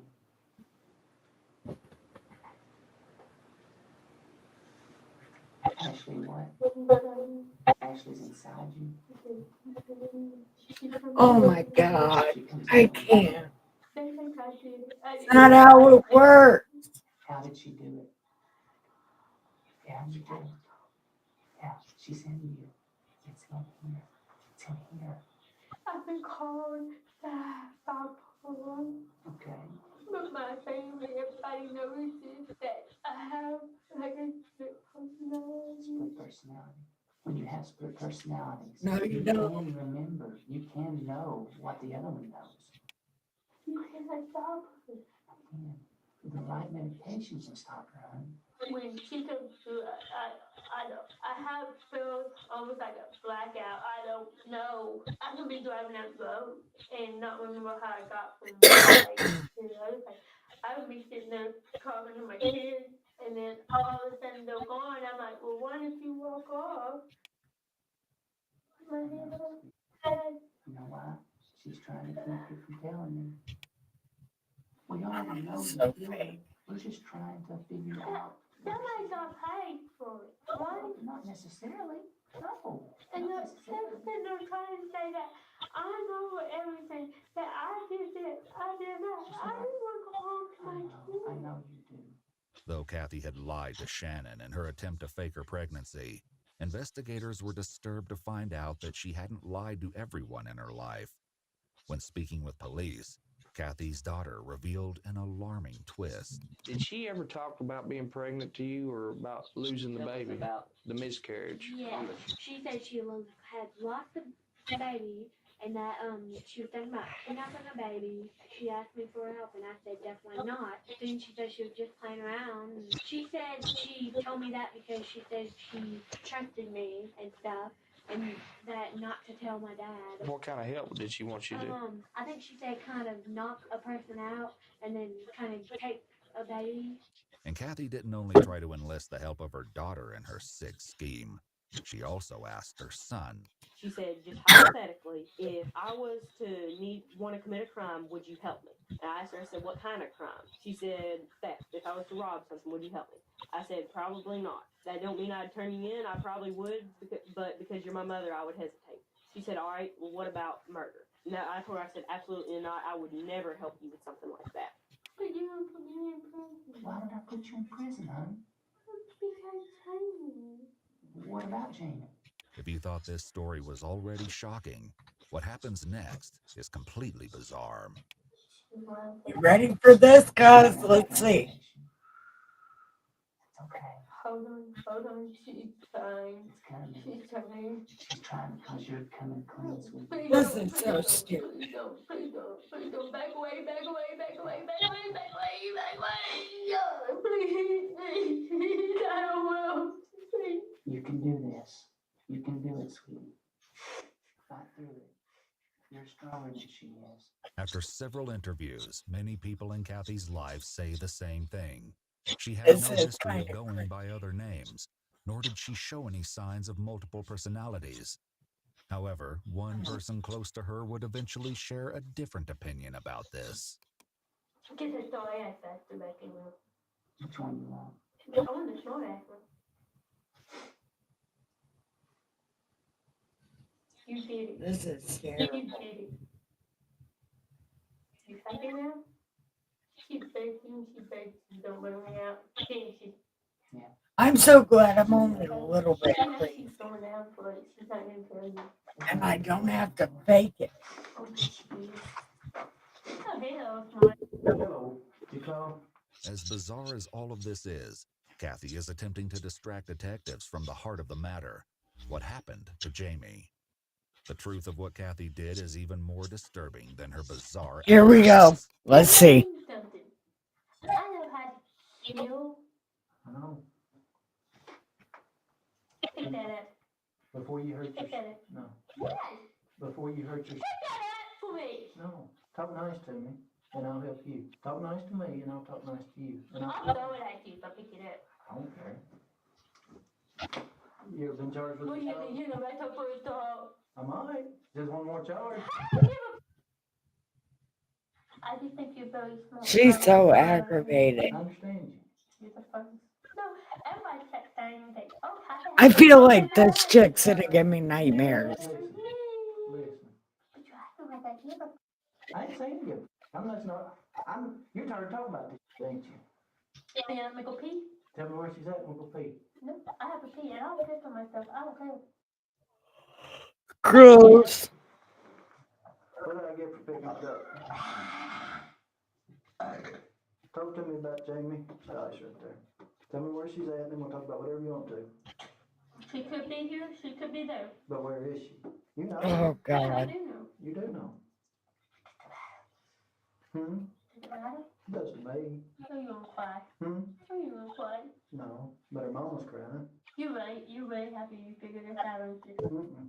It is one copy. This chick's gonna give me nightmares. I ain't that smart.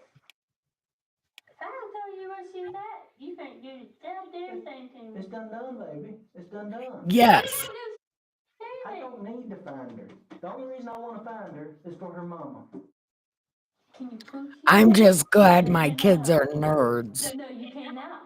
and they don't leave the house. Do you think you can cut the whole innards out of somebody and then not die? I mean, think about it. You had her uterus, you had her ovaries, you had her fallopian tube. You think somebody can survive damn. with their abdomen split wide open with all that internal cut out? I mean, really? Or you're smarter than that. She did. You're smarter for about 5 minutes. For about 5 minutes. She lasted longer. How long she last? It don't matter. Maybe 10 minutes. But you know when they're just sitting there flopping like that ain't life. All that is just nerves. That gasping for air, that gurgling sound that you heard, that bubble she was blowing out of her nose and her mouth. She never blew any bubbles out of her nose. She never blew no bubbles out of her mouth. And all that blood that came out. She didn't bleed a whole lot either. Well, there's a lot of blood in that car. Due to the precision of the cuts on the vital organs and Kathy's choice to keep the umbilical cord and placenta intact, the medical team agreed this wasn't likely done without significant research and forethought.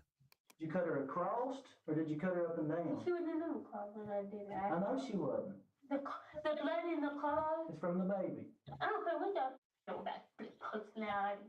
Guess what? I know how to block. I'm done with you. You do. Go cry me forever. I ain't gonna cry for you. I ain't gonna cry for you a bit. No, I don't give a. I know you don't. You got anything else? You got anything else to say for me? What are you gonna do? What are you gonna do? You gonna cry? You look like you about to cry? You got anything else to say to me? You know who's gonna go down. Ashley, you got anything else to say to me? Who? Ashley? You gonna tell me? No. No? Okay. Well, Connie, no, you understand.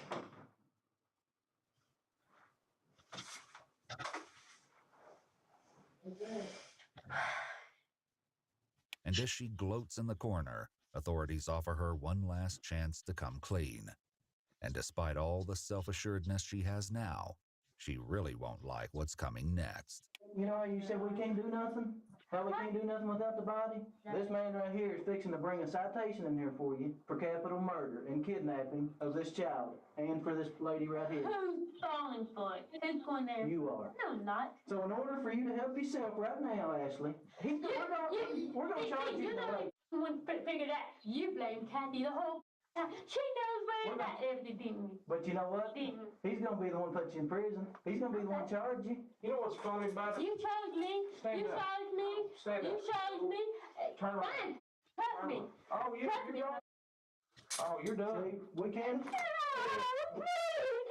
Say bye-bye to your kids and everything else. Bye-bye to your kids and everything else. You're done.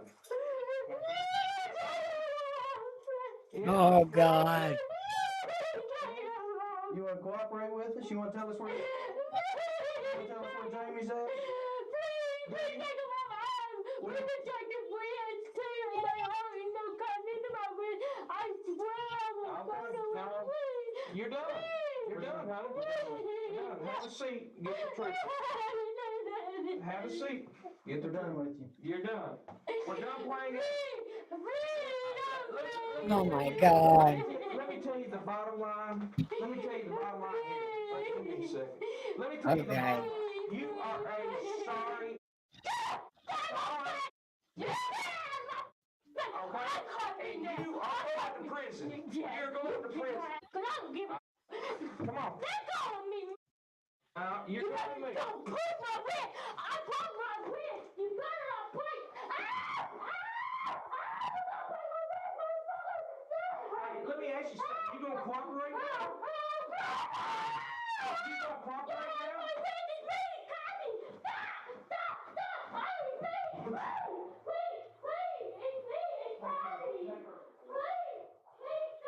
It's over. It's over. It's noteworthy that Kathy appears to have no trouble reverting from her alter ego back to Kathy as soon as it's convenient. I tell you what, when we find Jamie, you better pray to God that she's alive. Upon Kathy's arrest, she finally agrees to direct police to the crime scene during a ride-along. It's then that she finally reveals the horrible truth about what happened to Jamie Stice. They don't believe me, do they? You don't want to see what's out there. I've seen a lot worse, sweetie. I've done this for 20 years. I've seen a lot worse. She's dead. I figured she was. Later, police learned that while wearing a trench coat and a possible disguise, Kathy attempted to gain access to a local hospital nursery. She solicited hospital staff for the access code as she pretended to be visiting a friend. After this failed, she targeted Jamie. Given her history of stalking pregnant women, Perhaps Kathy had plans like these with others, and by the time she reached Jamie, she'd simply had enough experience to perfectly hone her twisted scheme. What else is in the woods? All right. I found a whole lot of blood and she's been cut up really bad. Okay.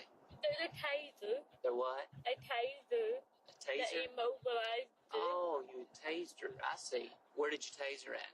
on the neck. I don't want to know how bad it is back here. I don't want to go to jail, nigga. Please. I'll tell you what you want. Everything. She's been cut on the neck. What did you use to cut her with? Are you telling me? How did you learn how to cut the baby out? Did you look anything up on the internet on how to do this or anything like that? One time on how to do a home C-section. Home C-section. She's going to come out. Y'all getting too cold. Please You don't know what's let going to happen when she comes out, don't you? Please don't let her come out. It's up to you, honey. Please, I'll get hot. Please don't let her come out. Please, It's up to you. I'm begging you. I'm trying to fight. Please don't. Man, this is going to be bad. Hey, she said she's cut up real bad. Yeah, not just on her stomach either. How'd she kill her? She tased her, dude. She tased her and then cut her neck. Not long after they arrive, police find Jamie's body near a wooded area. She's found face down, partially clothed, and disemboweled with a massive laceration across her abdomen. Her throat and wrists were also cut. Her cause of death was ruled as multiple sharp force injuries, including those responsible for the removal of her uterus. Damn. But according to the doctor who treated the baby, the horrors only continue. Because the baby was still alive, it's unlikely that Jamie died from her injuries right away. She must have killed her when she was still alive, otherwise the baby wouldn't have made it. Why do you say that? Because if you kill the mom, then babies can't tolerate it inside. Like, what we do is we call like a post-mortem emergent section. I mean, most of the babies don't make it, so even a few minutes with mom being dead, the babies don't make it. Kathy was charged with murder. Following this, Kathy's children were given handwritten notes from her full of half-truths about the incident and were later sent to foster care. Her husband, Shannon, has since remarried. Whether or not Kathy was ever pregnant in the first place remains a mystery. We spoke to Brianna, Kathy's daughter, in an EWU exclusive interview. She'd been 11 at the time of the crime.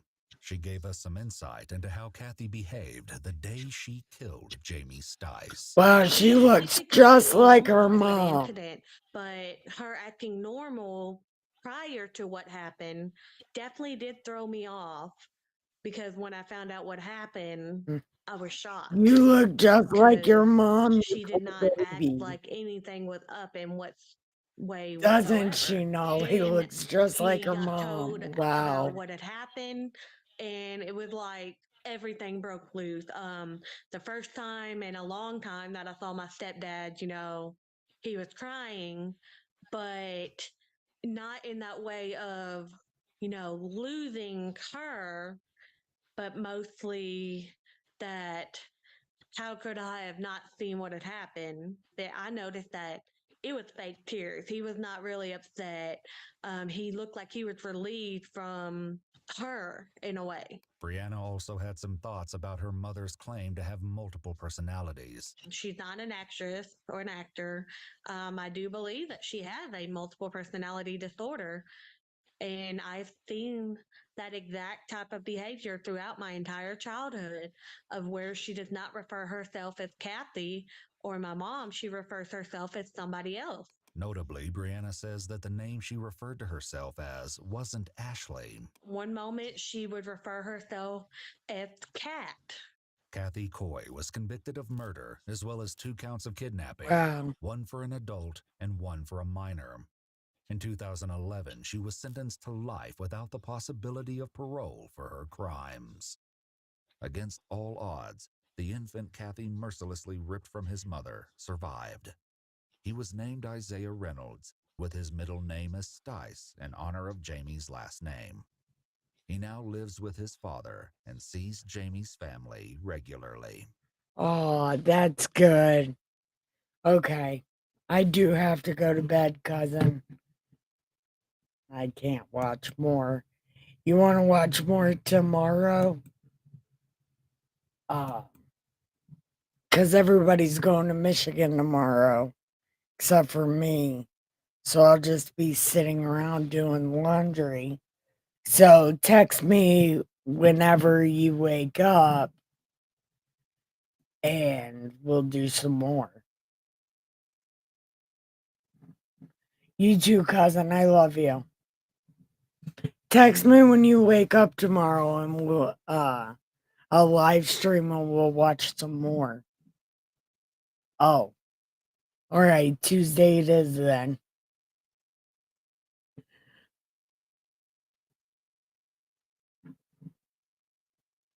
Alright, cousin. I'm popping off. I love you. And sweet dreams. Text me on Tuesday.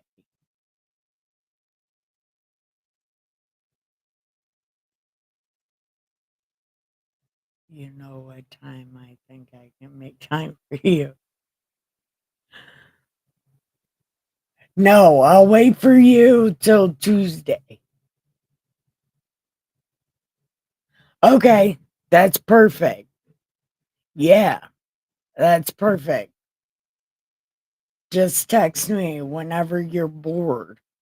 And I'll be like, yeah, let's watch some true crime.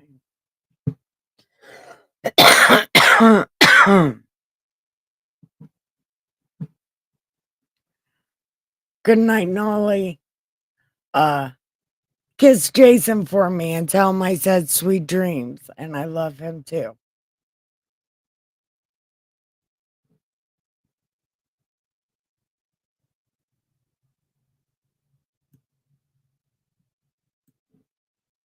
Wait, something's happening.